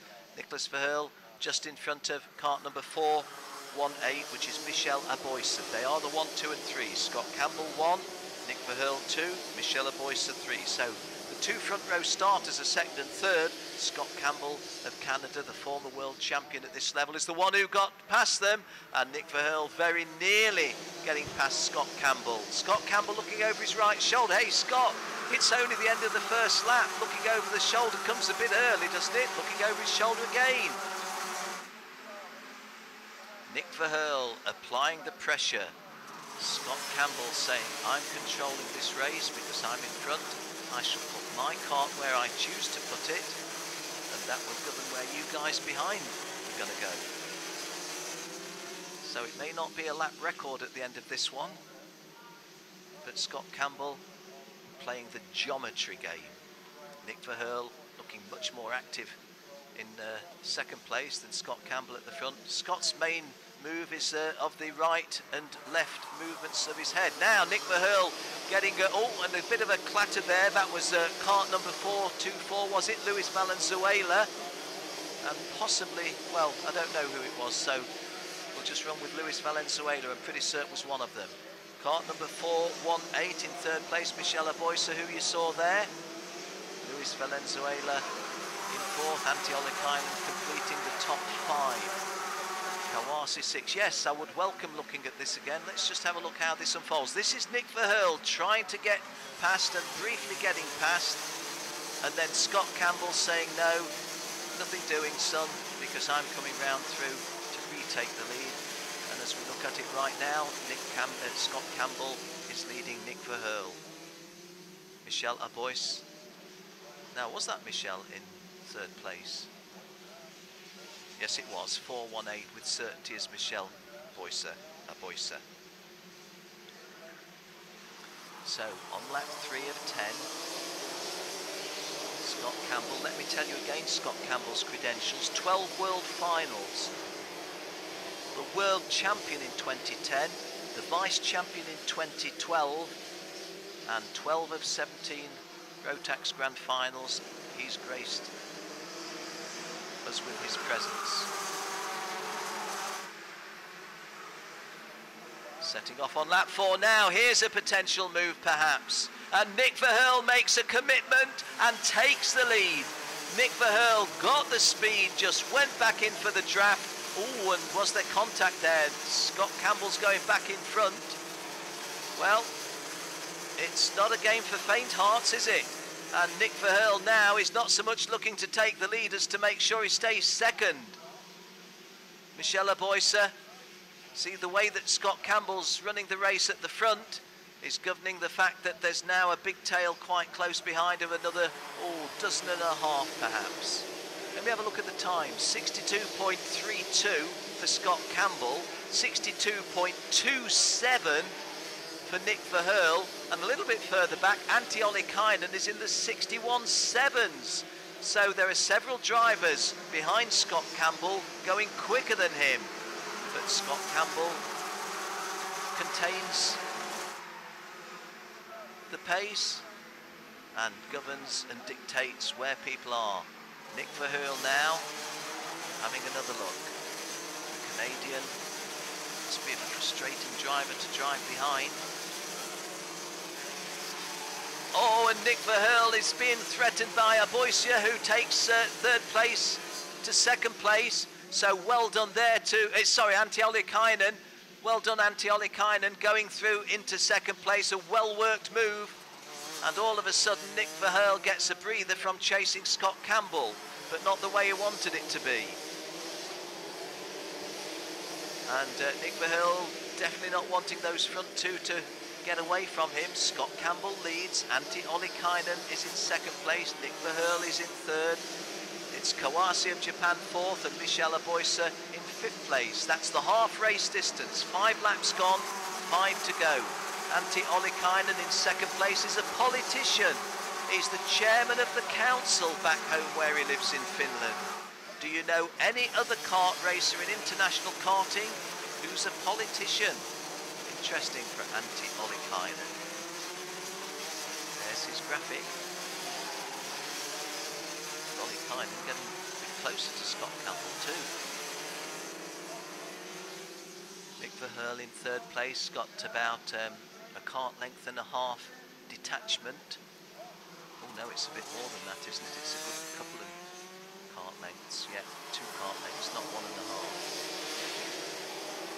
Kawase, I'm not being rude to him, but he says, don't call me Tomokazu, don't call me Kawase-san, just Kawase, Kawase. That's all you need to say, Kawase. Well, tell you what, Kawase, you're driving well in fourth place. This is the start of lap 7. Scott Campbell 1, Antti Ollikainen 2, Nick Verheul 3, Kawase 4th, and Aboisa in 5th place. I'll just take my eye off the ball briefly to tell you beyond the top 5. Robert Pazevsky's running 6th, Luis Valenzuela 7th, Carlos Medina 8th, Derek Wang up to 9th. He'll be pleased with that after his misfortune in the previous race. And Mike Jones, another American, completing the top 10 at number 10. Everybody that started still racing, I do believe. There's only a question mark against Joao Oliveira, but I think he's still rolling. Yes, he is. Yes, he is. All 35 starters still running. But Joao Oliveira detached at the back. Now, at the front, 4th to 3rd. So Kawase goes past Nick Verheul. Kawase of Japan into 3rd place now. You see there, kart number 422. Kawase at the start of lap 8. 3 laps to go, including the one that we're on. Scott Campbell leads, the evergreen Canadian. Doesn't race very often, but when he does, he qualifies for the Rotax World Challenge Grand Final. There we go. Kawase up into 3rd place, confirmation with our graphic. Into the final quarter of the race. The race is not won and lost yet, but you would think it's between Scott Campbell and Antti Ollikainen. Antti Ollikainen, like several others before him, finding it's a very wide kart that Scott Campbell drives. This is a 9-metre wide track, and Scott Campbell's kart is about 8.5 metres wide. There's not a lot of room to pass him. But Antti Ollikainen is giving it a shot, and going through there, I think was Kawase, it was Pasevsky moving up. The passing move you saw there by the driver in the red overall, Pasevsky of Poland, the best placed of the European drivers. 2 laps to go, including the one that we're on. Pasevsky moving up into 3rd place. He's quickly kicked away from the others, hasn't he? Is there any chance that Pasevsky, with 1.5 laps to go, can get amongst Antti Ollikainen and Scott Campbell? Scott Campbell's way of driving tends to suggest it is possible. Onto the short straight, the paddock straight. All 3 front drivers looking over the shoulder at some point. Antti Ollikainen now has got the added challenge of keeping Robert Pasevsky behind him, as well as trying to get past Scott Campbell. Antti Ollikainen. 1 lap to go, 1 to go. Final lap. So, Scott Campbell leads, Antti Ollikainen in 2nd place. Pasevsky a little, and Ollikainen just having a peep there. Robert Pasevsky trying to go into 2nd place, and Ollikainen closes him off, but that's giving the advantage, which he held anyway, to Scott Campbell. Fascinating game, almost a cat and mouse game this, isn't it? Like I say, Scott Campbell is far from the fastest driver on this circuit, but he is the one that leads the other 34. Into the infield technical complex, ahead of the final sweep onto the home straight. So, 2 more turns remaining, going through the S's. Sweeping right now, just a right-hander onto the home straight. Here we are, and Scott Campbell is going to win it from here, and does. Antti Ollikainen second, Robert Pesevsky, a hard-driven third place, Tomokazu Kawase fourth, Michel Aboisa fifth, Luis Valenzuela sixth, Nicholas Verheul, the long-time race leader, seventh, and he's going to be disappointed with that. Carlos Medina eighth, Derek Wang ninth, and Alexander Glauser is only the second European, I think, in the top 10. Alexander Glauser from Switzerland.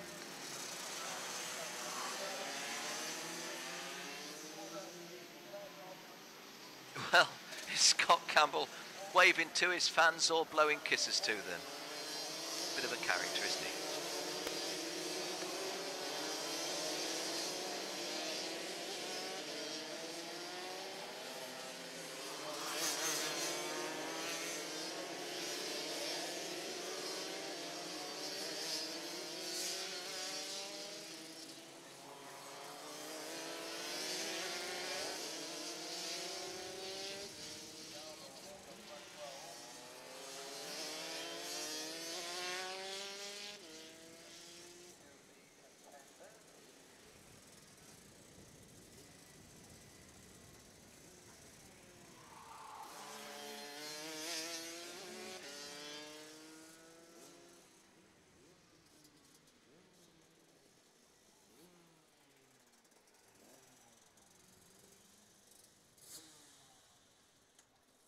Well, how much tyre debris do we get thrown to the outer perimeters of the race circuit? Well, there's a clue.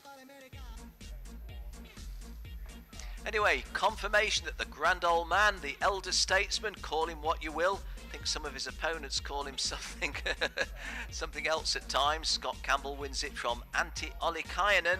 Robert Pesevsky, third place. Kawase in fourth. Michel Aboisa, fifth. Luis Valenzuela 6, Nicholas Verheul 7, Carlos Medina 8, Derek Wang 9, and Alessandra Glauser, as I say, only the second European to make the top 10. Robert Pesevsky in third place, the other.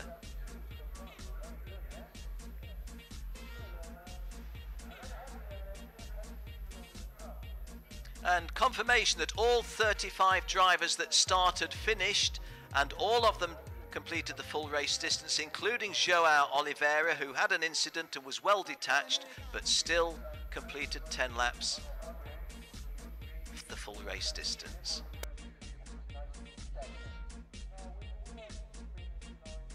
Hey Scott, now, I don't know how you feel.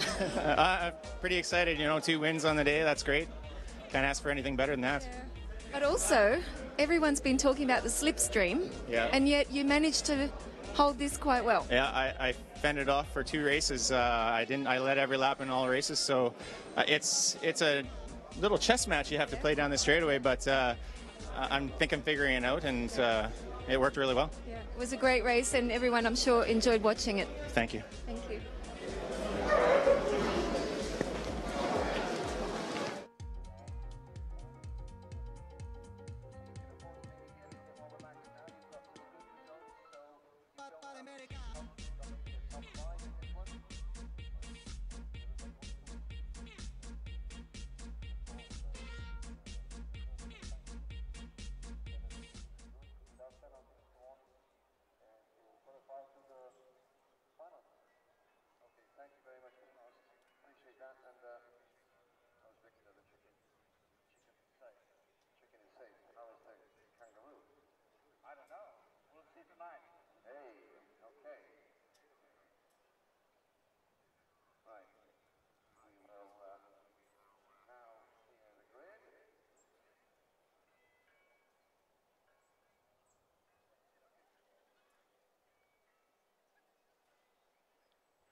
Just let the heart rate go down. Auntie, what a race. I want to know, what were you thinking behind Scott going down the straight? Yeah, he's very good driver, and this is heat, so I wait pre-final and final. But Scott is very good driver, and his speed is very good. But your speed is also very good. Are you happy with the setup and everything as it is? Yeah, I'm quite happy. Of course, we try to little things tomorrow, but I'm quite happy already. You're happy also to be back, I guess, at the grand finals? Yes, of course. This is so good atmosphere, and everything. So facilities is very good, and everything is so nice. And I think there's lots of fans at home on Facebook really voting for you guys and watching, so we're going to wish you luck. Yeah, thank you. Let's hope the best. Thanks.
Confirmation then that our next DD2 Masters race will see Fernando Guzzi on pole position and Luis Schiavo joining him on the front row. Both race winners. So the clash of the giants here. Dennis Kroos on row 2 and Lee Michener. No slouchers either. Dennis, a former world champion.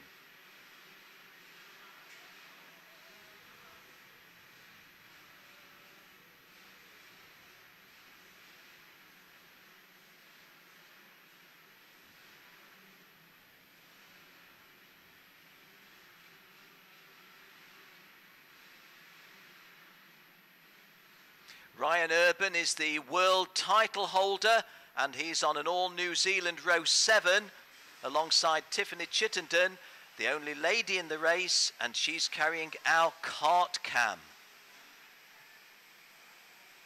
And there she is just behind Ryan Urban.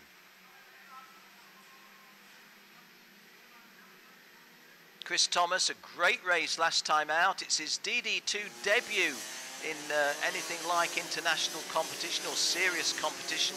He's normally a small oval car driver. Manolis Samariadakis on row 12, a former world number 2 and a world number 3. But that was over 10 years ago, coming out of retirement recently.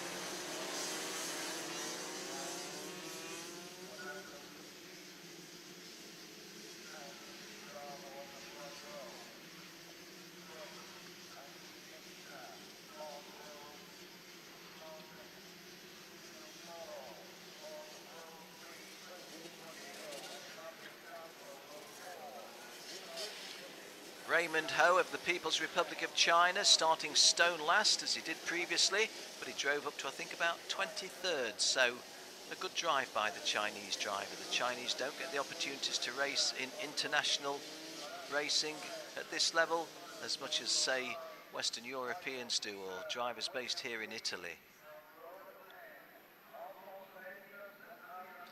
Real clash of the giants here. I've said several times in commentary, I believe that this is the toughest of all of the classes to win this year, and one of the toughest ever.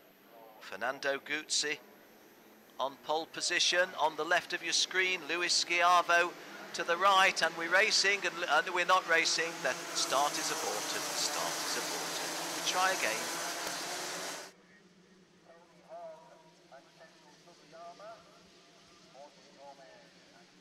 Tiffany Chittenden just behind Uldis Timax there, cart number 456. You see the sun shining on the tarmac as the sun gets lower in the afternoon sky here at Sarno.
Fernando Guzzi to the left, Luis Schiavo to the right, and this time we are racing. And both of those two drivers getting a decent start. It's not immediately apparent to me which of them has got the lead. Yes, it is now. 4.42 is Fernando Guzzi very clearly in the lead. Tiffany Chittenden just behind Charlie Hipp, the Frenchman, kart number 4.35, and also behind kart number 4.30, which is Jan Koivisto of Finland. So, nice pictures from Tiff's kart. She was starting back in P14 on row 7, so real heart of the action from the middle of the grid. Tiffany Chittenden, the only lady in the race, and the best ever finisher in any Rotax World final of her gender. Best girl racer ever in the Rotax World finals. So, Fernando Guzzi holding this advantage. Luis Schiavo having also got the good start. Dennis Kroos likewise, kart number 436.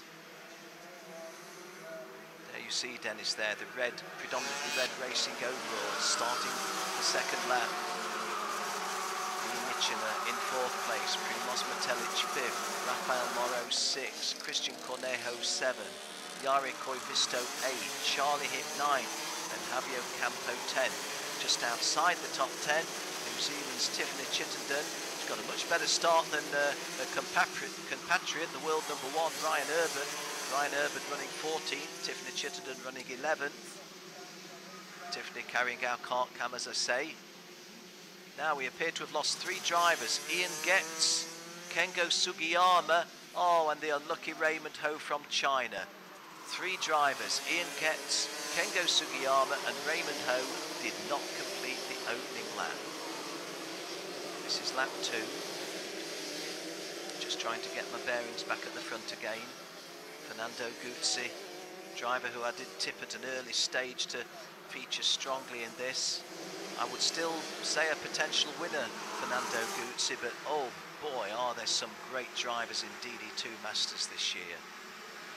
Luis Schiavo's one of them, he's running 2nd. Lee Michener of Australia, I haven't seen race previously, going 3rd. Dennis Kroos, a revelation Dennis, because I've always been a good friend of Dennis and rated him as a racer, but thought his career was a little bit in decline, but wow, what a fight back. Dennis running 4th in this particular race in front of Rafael Morrow, who completes the top 5.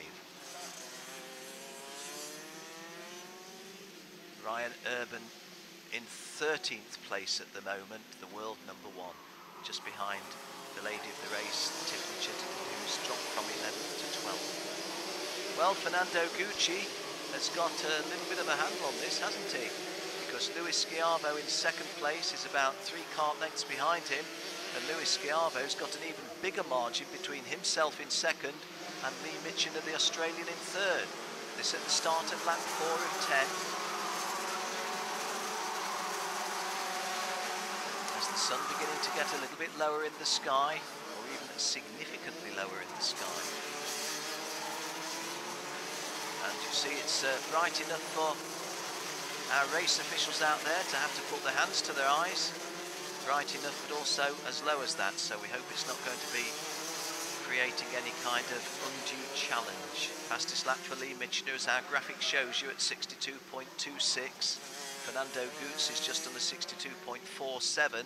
So Lee Michener significantly faster than the guy leading just at the moment. Moving up into 4th place is Christian Cornejo, and that at the expense of Dennis Kroos. So Dennis Kroos is the leading European, but is only in 5th place at the moment. Onto the home straight to complete the half race distance. No, not to complete the half race distance, to start lap 5. And Fernando Guzzi's advantage is 0.6 of a second over Luis Schiavo, and Luis Schiavo's advantage over Lee Michener is also 0.6 of a second. Then a big gap, another second in full for Christian Cornejo, who took the opportunity to pass Dennis Kroos on that lap, hence the front 3 drivers breaking away as they have. They are the front running 3 that you see there. This is Fernando Guzzi, 2nd place Luis Schiavo, 3rd place Lee Michener. Ryan Urban still not got himself into the top 10. He's still not got past Tiffany Chittenden. He's running 12th, Tiffany Chittenden 11th, just outside the top 10, the pair of them. Other than the 3 drivers we lost at the start, the other 33 all still circulating. No, they're not. No, they're not. No, we've lost Anthony Hogg as well. Manolis Samariadakis we've also lost, and Salvatore Rishika. So we've only got 30 of the 36 circulating. So 6 losses on the opening half of this race. Fernando Guzzi led at the halfway distance from Luis Schiavo. Lee Michener in relatively close touch, but then a big gap back to Cornejo 4th, Kroos 5th, and Charlie Hipp in 6th place, although they're quite close as amongst themselves. These are the front running 3, and Lee Michener getting closer. In fact, Lee Michener has taken 2nd place. Lee Michener's a look up again. Here we are with Tiff, just behind KART 401, Ryan Urban, the world number 1. So Ryan Urban does go past Tiffany.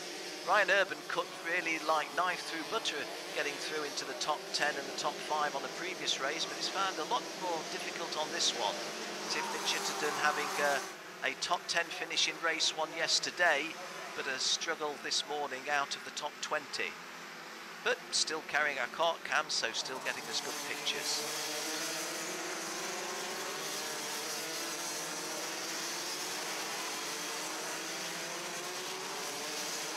Well, the front running 3, it's not a lot more to tell you. Fernando Guzzo's lead is 0.75 of a second, and that's about what it looks as we see our television pictures. Lee Michener in 2nd place, and Luis Schiavo in 3rd.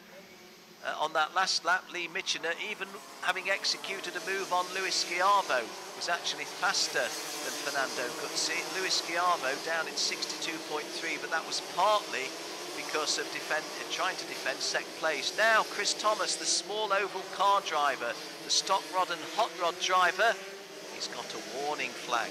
Where is Chris Thomas running? He's running in 14th place. He had a top 10 finish in his previous race this morning, but Chris Thomas in KART number 412 is in 14th place at the moment and picks up a driving standards warning flag.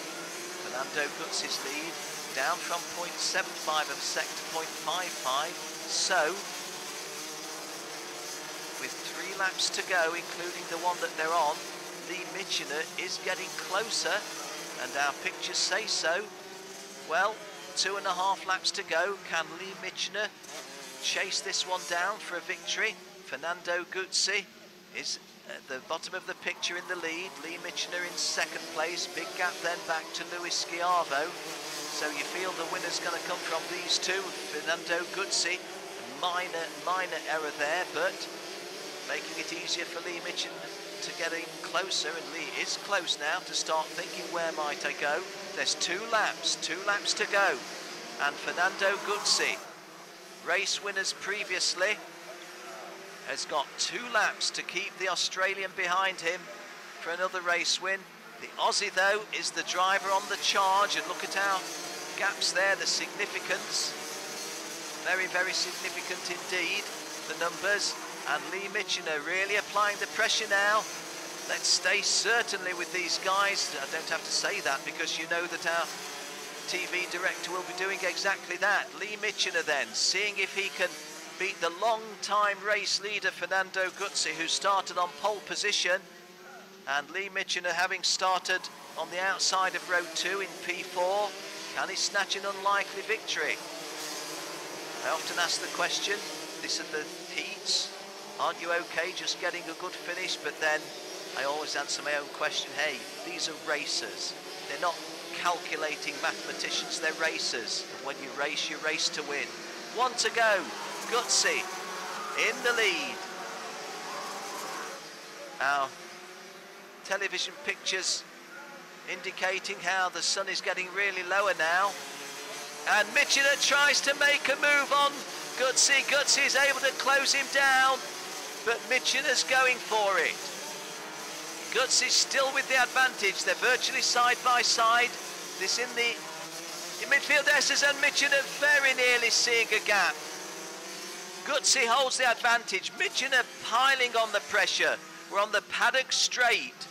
Gutsy looks over his right shoulder. Mitchell looking on the wide outside. Can he carry this speed through? And makes the crossover nearly. So difficult, but good racing from both of these drivers. A superb race, in fact. And Mitchell, has he got in front? No, he hasn't. Well, momentarily he might have done. But Gutsy then onto the home straight, and a great race finishes in favour of Fernando Gutsy. Second, the Aussie, Fernando Gutsy from Brazil. Second, the Aussie, Lee Mitchell. Luis Schiavo third, Christian Cornejo fourth, Dennis Kroos fifth, Charlie Hipp sixth, Javier Campos 7, Rafael Morrow 8, Ryan Urban 9, the world number 1, and Tiffany Chittenden for the second time in 3 starts gets a top 10 finish at number 10. Great race, really, really good race. Well done Fernando Gutsy, the winner, and well done Lee Mitchell, chasing hard to the very end.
So, confirmation of the result of a great race in DD2 Masters. Fernando Gutsy winning it from Lee Mitchell, who gave him a heck of a race in second place. Luis Schiavo, a good race for third. Chris Cornejo fourth. Dennis Kroos fifth. Charlie Hipp sixth. Javier Campos 7. Rafael Morrow 8. The world number 1, Ryan Urban 9th. And the only lady in the class, the classy lady, Tiffany Chittenden, finishing in 10th place for the second time in 3 starts. William Cleveland, 59 years of age, the oldest driver in the whole competition, a very creditable 13th place finish.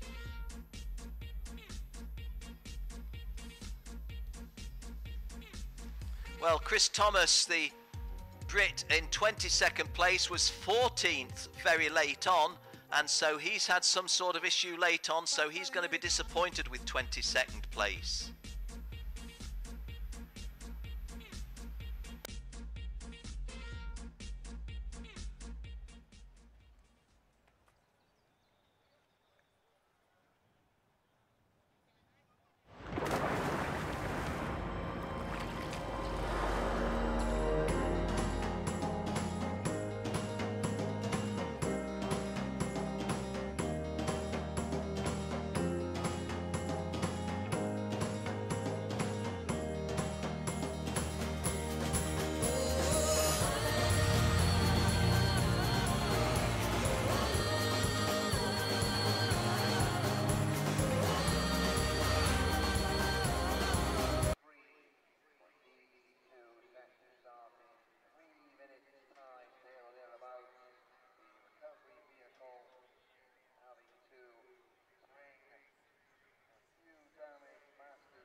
I feel like it's a good race. The guy from behind me was too fast. Yeah. And but okay, we are keeping on the track always. Yeah. That's my goal. And pre-final, I think I'm the pole. Yes. Yeah. And try to take my effort to the final, the grand final. The racing is so good. We're really enjoying it. The Masters is really dishing it out. Yeah. These guys are hating you because they just can't pass you. Yes, you feel like a young man, you know? You are a little bit old, but okay. Keeping going. We look forward to the finals. Okay, thank you very much.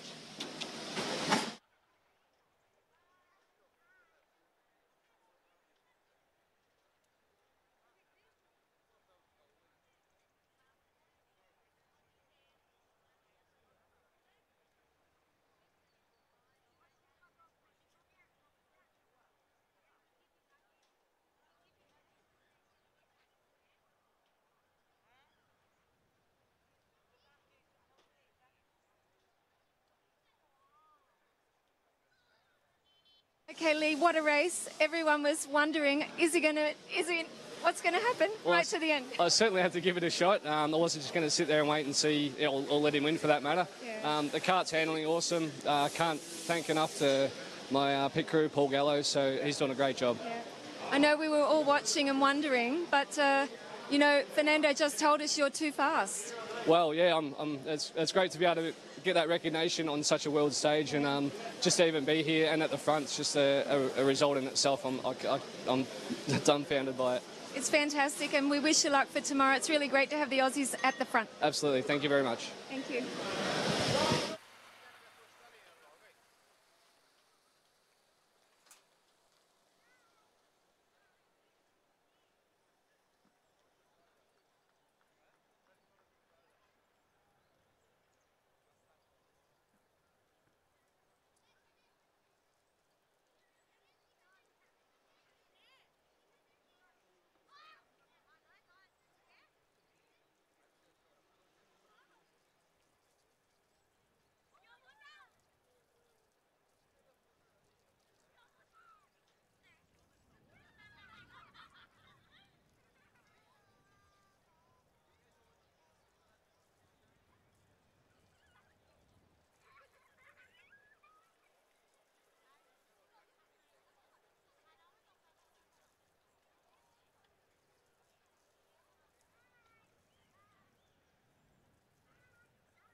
Well, we focus now towards the assembly area for race 25, which is DD2, groups A and D, here at the Circuito Internazionale Napoli. Nice pictures there. Kasper Beliski of Poland is on pole position. Christian Sorensen of Denmark is joining him on the front row. Chris Sorensen there to the right, kart 358. Kasper Beliski to the left, kart 344. Okay, so here's a graphic showing us what I've just told you.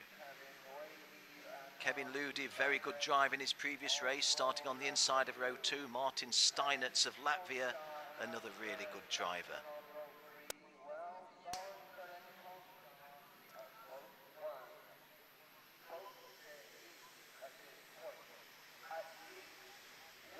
Ferenc Kankshar, the world number 1, wants to retain his title here. Andreas Bachmann, the world number 2.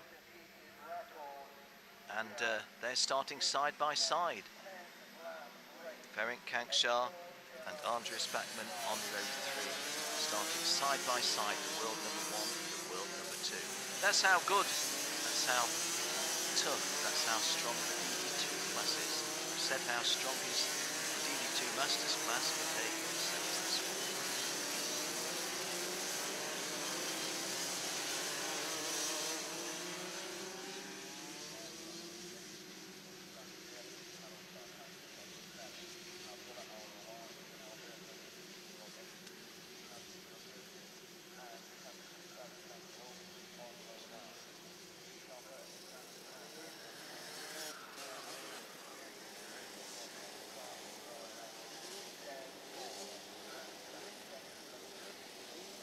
Ivana Setinic on row 16 is the second of the South African girls racing, the only class where we've got two ladies racing. They're both from South Africa. This is Ivana Setinic.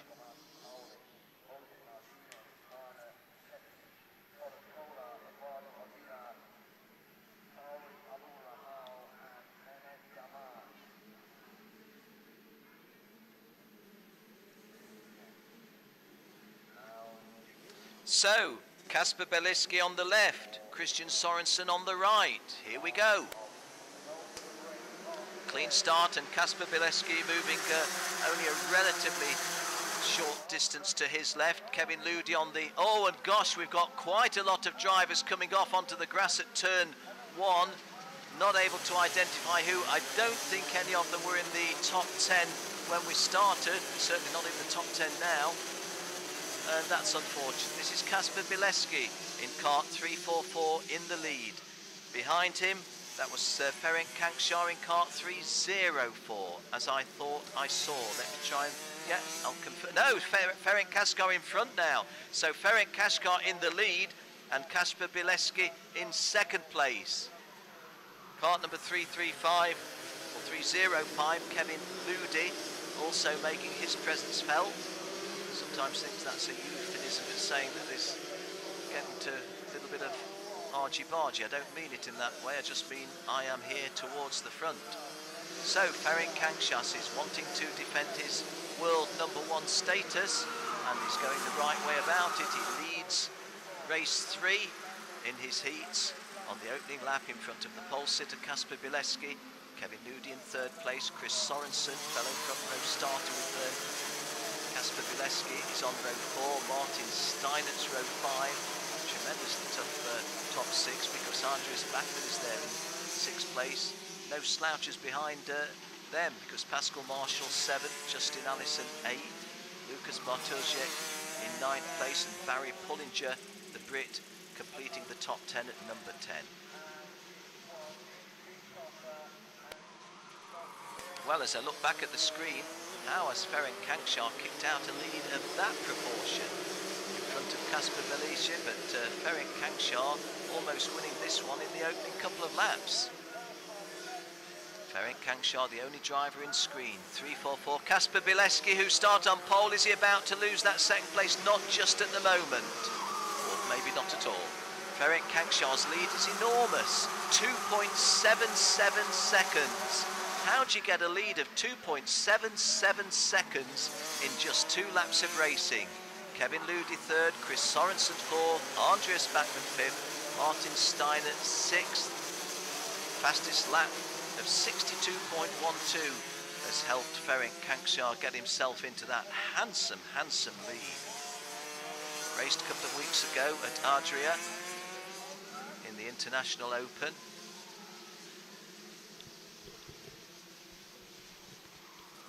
Just make an adjustment with my microphone if you heard any sounds off there. And going up into 3rd place, wriggling his way through. I think, no, he's not been able to consolidate that, has he? Kevin Ludi and Christian Sorensen with the drivers concerned. Kevin into 2nd place in front of Kasper Beliski.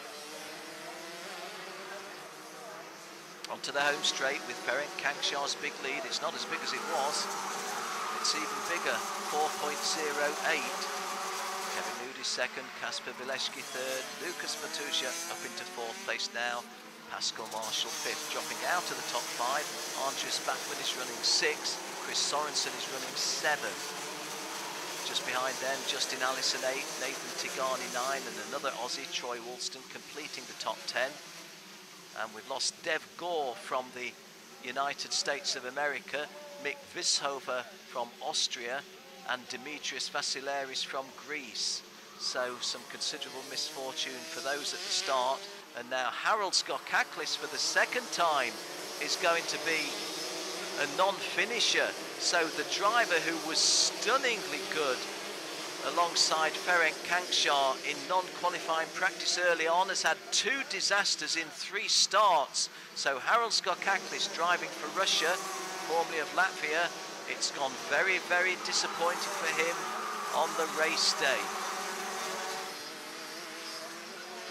So Ferenc Kankshar's lead, let's just call it a big lead. But second and third, a good scrap with Kasper Bileski having retaken the second place that Kevin Ludi relieved him of a couple of laps ago. Kevin Ludi, though, still there in third place. Fourth place is Lukas Bartosiuk.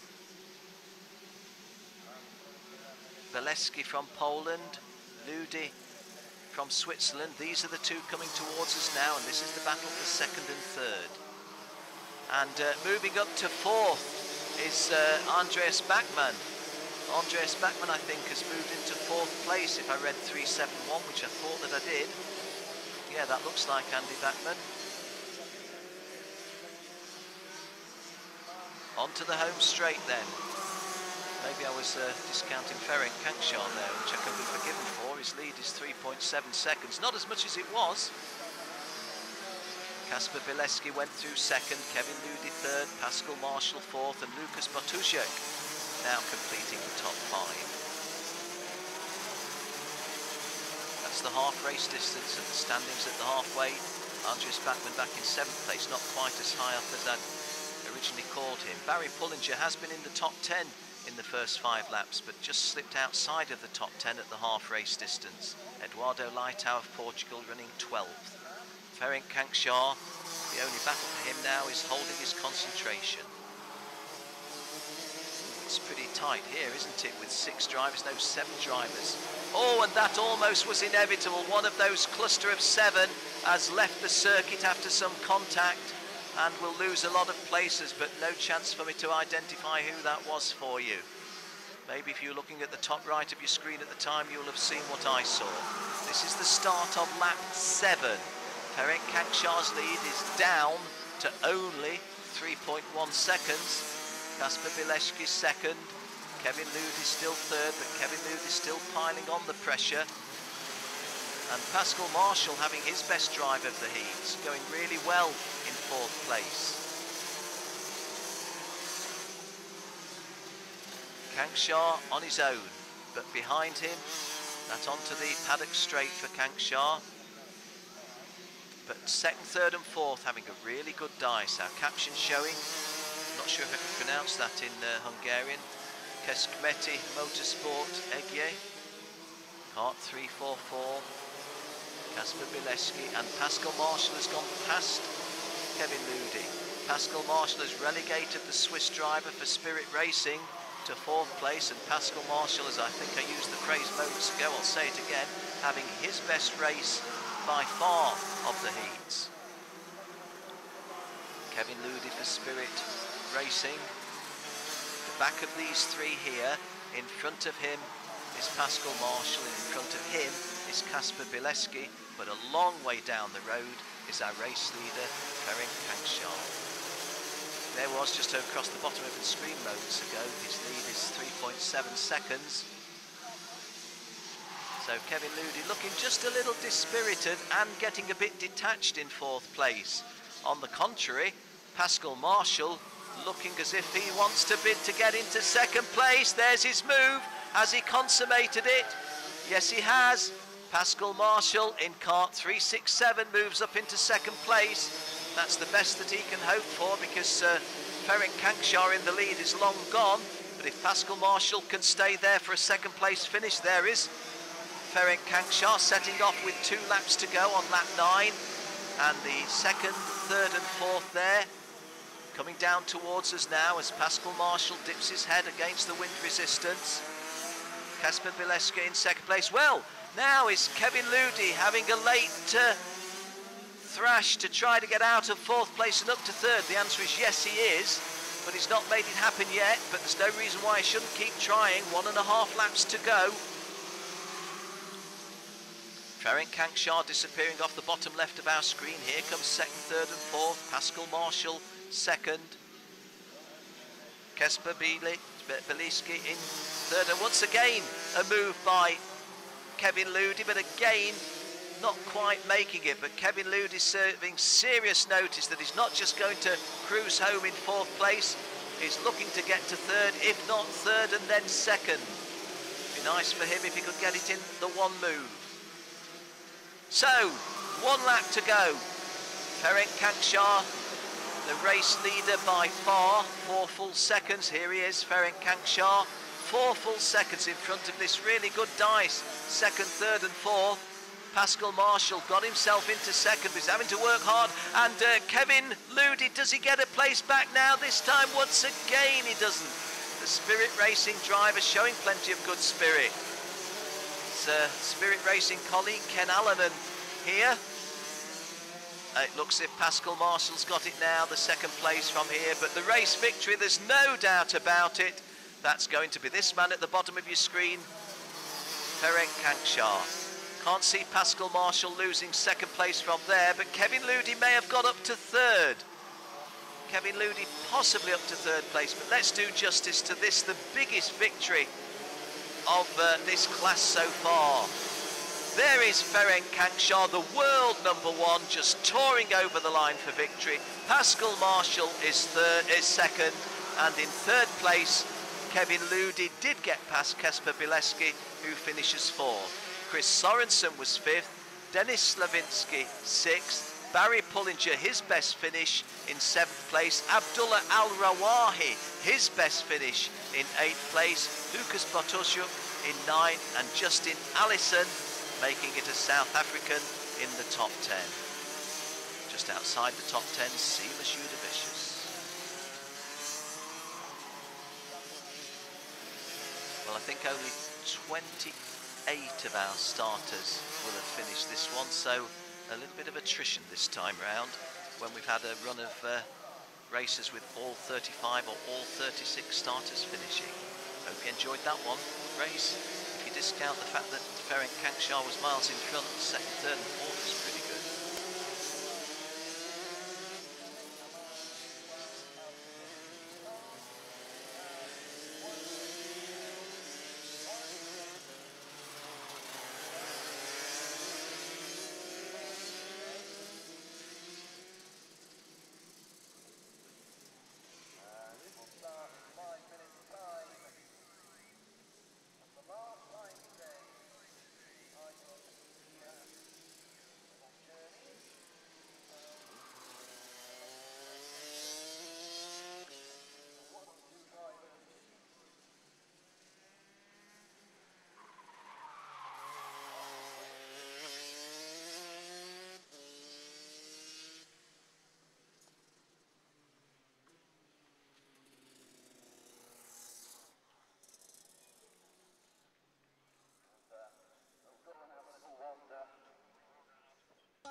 Confirmation of Ferenc Kanksha's easy race victory over the great finish from Pascal Marshall, Kevin Ludi's second, third, and Kasper Bileski fourth. Chris Sorensen was fifth, Denis Slavinsky sixth, Barry Pullinger his best finish in seventh, Abdullah Al-Rawahi his best finish in eighth, Lucas Bartoszuk ninth, Justin Allison completing the top 10, Seamus Udavicius, a former European champion, in 11th, Andreas Bachmann going to be disappointed with 13th.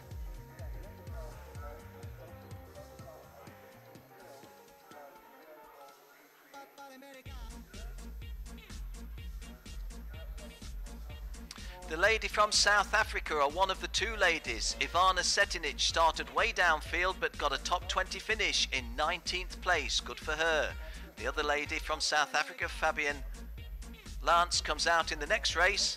Ivana in 19th place has got the bragging rights over Eugene Britz, who finished a couple of places behind her. Big disappointment for Harold Gokaklis. 2 devastatingly bad drives in his 3 heats, and one of our top drivers, by my estimation, not going to feature very highly up in the pre-finals tomorrow. So one more race to go, and that will be groups A and D in DD2. Jenny Wade going to be talking to Ferenc Kanksha now.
Pizza's getting cold, but what a luxury that race was for you.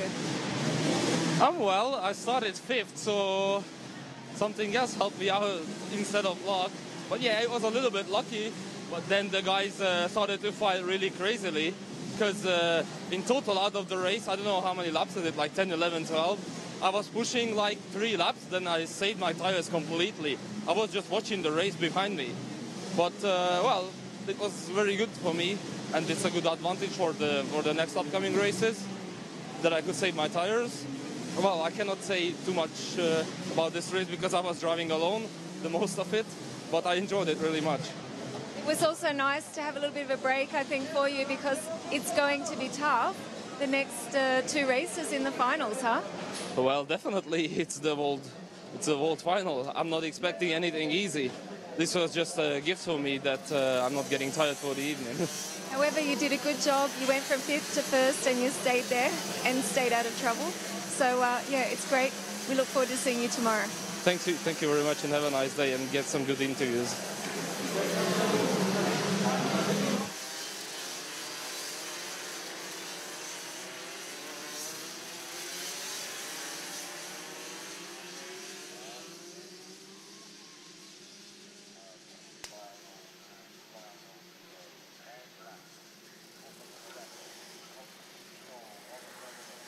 So what you're seeing now is the formation lap for our final race of the day, Groups B and C.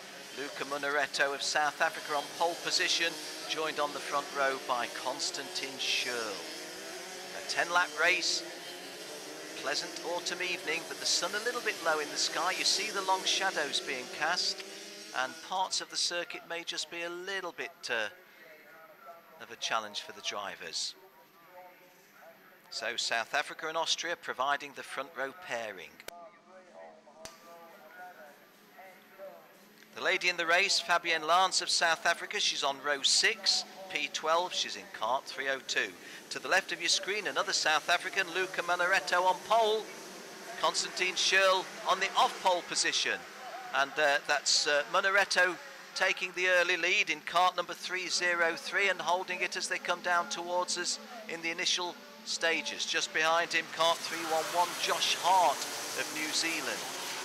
Josh Hart already looking, is there a potential route pass, but not so in, well, I don't know, when I say not so, Josh Hart making a potential feign of a move.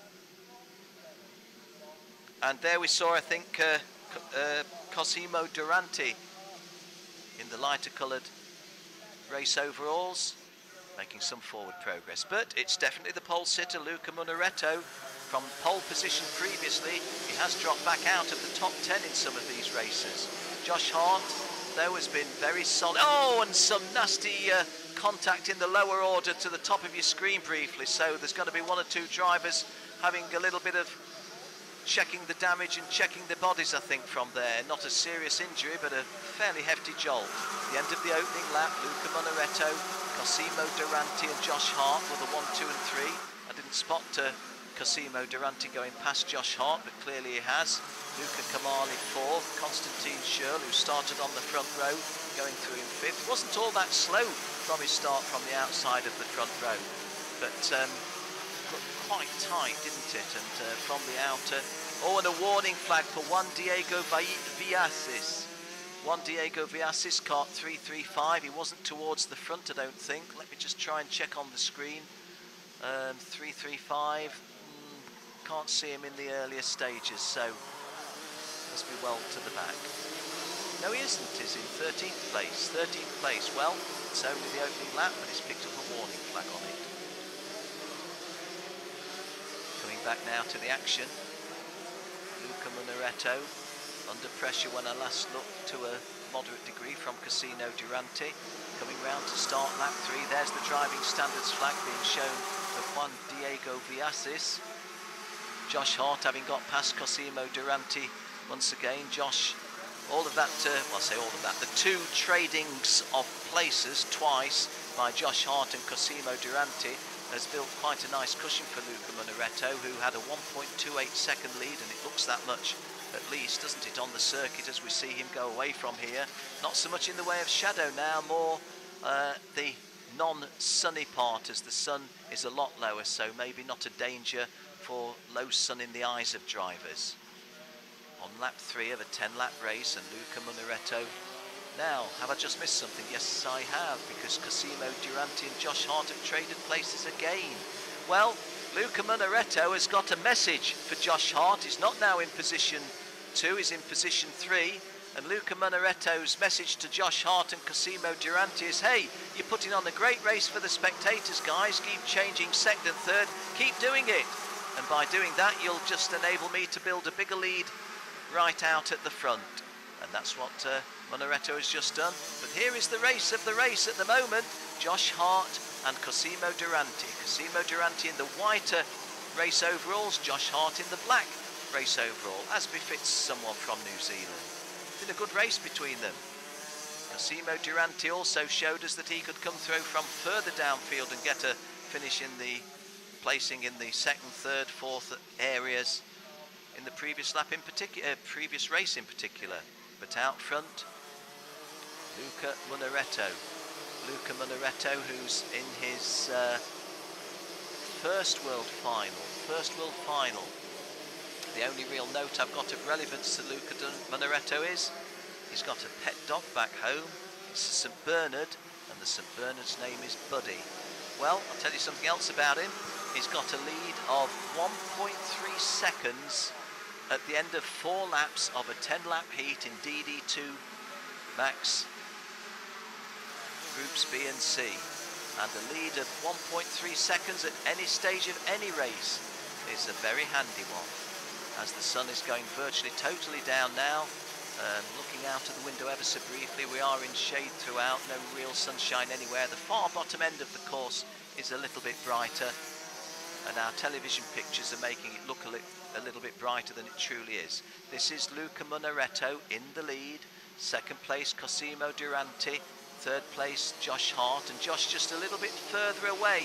Cosimo Durante and Josh Hart, who traded places twice. In fact, 3 moves in total if you want to count it that way, but now not quite as close as each other. Let me look at the timing screen, see at the half race distance if Cosimo is getting any faster. Yes, he is. Cosimo Durante in second and Josh Hart in third are both quicker than the race leader Luca Monaretto. Food for thought. So has Luca Monaretto still not yet done enough to win this? We're just moving into the second half. Here are the standings at the half race distance. Confirmation that Luca Monaretto at the half race distance had 1.2 seconds over Cosimo Durante. Josh Hart just 0.2 of a second further back. Luca Kamali 4th, Christian Schürrle 5th, and Signoretti, Marco Signoretti, who has actually moved up, I think, since that graphic was prepared. Fabienne Lance, the South African lady, or one of the 2 South African girls. She's in 8th place in the top 10. She had a 4th place finish, remember, out of the top 10 in race 2, I think, but going well in this one in 8th place. Oriel Dalmau in 11th is a former world number 2 at this level. We start lap 7, and Luca Monaretto's lead is down to 0.79 of a second. So what was a huge lead, while the drivers behind them, Durante and Hart, were scrapping amongst themselves, seemingly handing victory on a plate to Luca Munaretta. He's just done a 61.9. Durante's done a 61.5 and Josh Hart a 61.4. So the drivers in second, third place going quicker than Luke. Now look at our caption telling you something there, isn't it? Down in 1 lap from 1.2 to 0.79. So are we in for a blanket finish in our final race? This is lap 6 of a 10-lap race. Excuse me, this is lap 7 of a 10-lap race. 4 to go, including the one that they're on. That looks even closer than 0.79 of a second now as we come round to conclude lap 7. So we start lap 8, 3 to go, 3 laps to go, and the margin now is only 0.36 of a second. So are we going to get not only a blanket finish but a new leader and therefore new race winner? Munaretta 1, Durante 2, Hart 3. These are the guys in the next 2 3/4 laps will determine who wins this heat. Munaretta from South Africa was on pole position and has led from the lights. Cosimo Durante has shown us previously how he can battle from the back, passing drivers both on the inner and the outer. Josh Hart just sitting off those two, seeing if there's any broken pieces to pick up perhaps.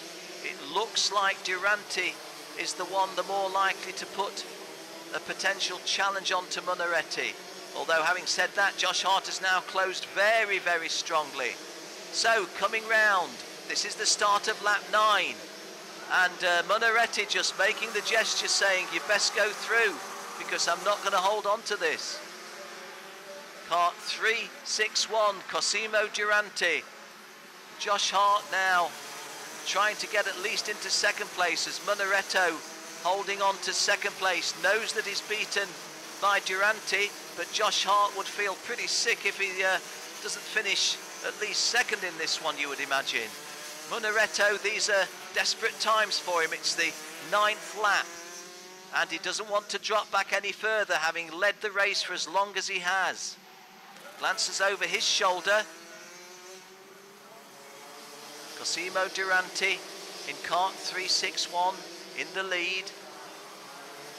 Coming round the final chicane, or excuse me, final serpentine, not chicane. The midfield S's onto the home straight. This for the 9th time of 10. So 1 to go, 1 to go, 1 to go. Durante leads from Munaretta and Hart. Konstantin Schürrle has joined the action in 4th place, and there goes a move. Oh, it doesn't go a move. Luca Munaretta had made the opening but couldn't execute it, and as a result of that, it's a bigger cushion for Cosimo Durante, who, if he finishes as a victor, will be very, very close to the front of the pre-final tomorrow, or one of the pre-finals. Munaretta trying hard now to get back to Cosimo Durante. Josh Hart seemingly more concerned with defending 3rd place of Konstantin Schürrle, and you couldn't blame the New Zealander for that. Less than half a lap remaining in our race programme of the day. Through the Serpentine for the 10th and last time. Cosimo Durante of Italy is going to win this one in his home nation, in his home country. There's the checkered flag. Cosimo Durante wins it. Luca Munaretta in 2nd place. Josh Hart in 3rd. Konstantin Schürrle in 4th. Marco Signoretti 5th. Ivan Akelchik of Russia 6th. Luca Kamali 7th. Juan Diego Villasis 8th. Fabienne Lance, one of the ladies, one of the girls from South Africa, drops from 8th to 9th but finishes in the top 10 in 9th, and completing the top 10, Michal Pospikal of Slovakia. Well, a good race, a good finish, and when somebody builds up a huge lead and looks to be cruising home, you never can quite write off the fast drivers behind them, and that was the situation here. Hope you enjoyed that. I certainly did.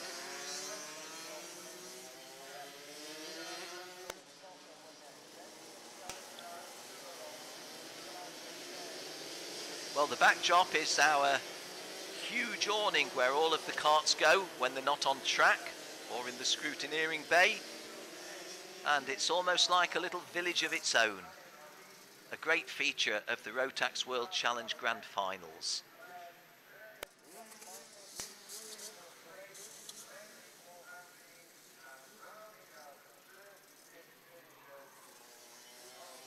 So, please stay with us just a few more moments. We'll get, almost certainly, Jenny will be able to have a little chat with some of those front runners.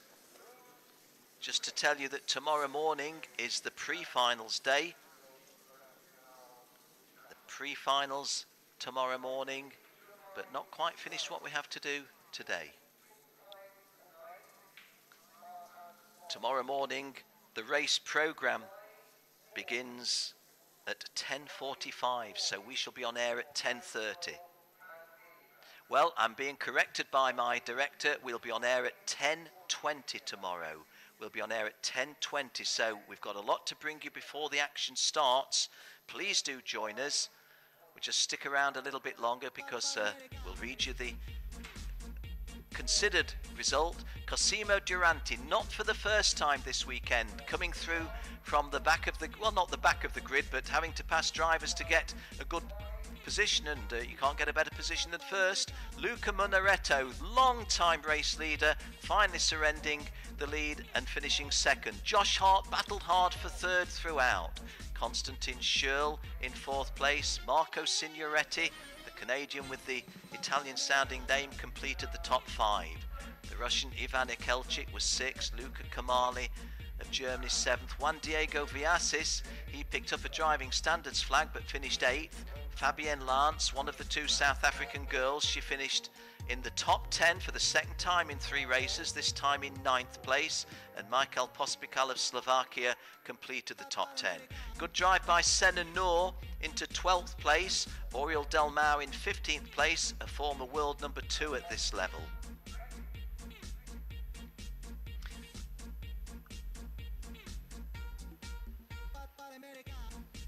So that is the result, going down to our 36th and final finisher. We end the day as we would like to end all races, with 36 starters and 36 finishers. So what we'll do now is have me, Ken Walker, say bye-bye to you and go down to Jenny Wade.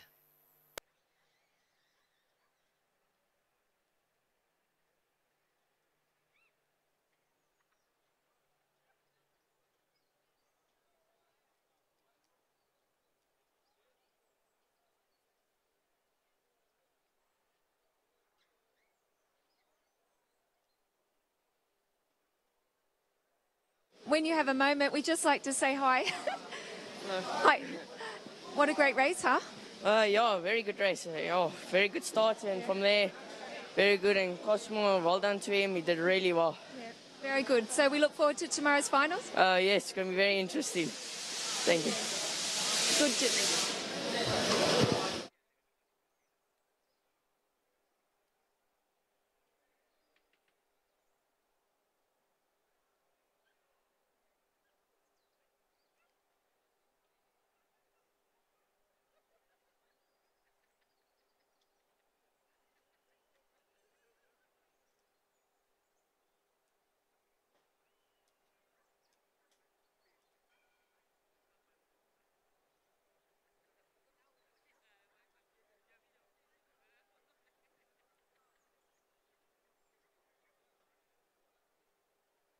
Okay, Cosimo, now, fantastic race there to end the day, the heat racing. You happy with that? Yes, we are very happy, me and my mechanic, because we work hard for all the free practice, and we found a very good setup. Then Birel Art is a very great car, so I am very, I don't know, I find it very good. So we just think about tomorrow and Saturday, because we want to, we try to win the championship. We will manage to do it. Wouldn't it be great to win in Italy? Wouldn't it be fantastic for you? Yes, it will be very fantastic, because it's my home. This is my nation with my people, and will be a great thing to do. Are you enjoying the competition? Yes, I race all around the world, but I find this competition very exciting because, you know, it's a very big competition. Many drivers, they are always fast. You cannot make a mistake because you don't have the gap. So I'm very happy about it. Well, it was a great race, and of course I'm sure all your friends and your family and your mechanic are very proud of you. So we're going to look forward to tomorrow's final.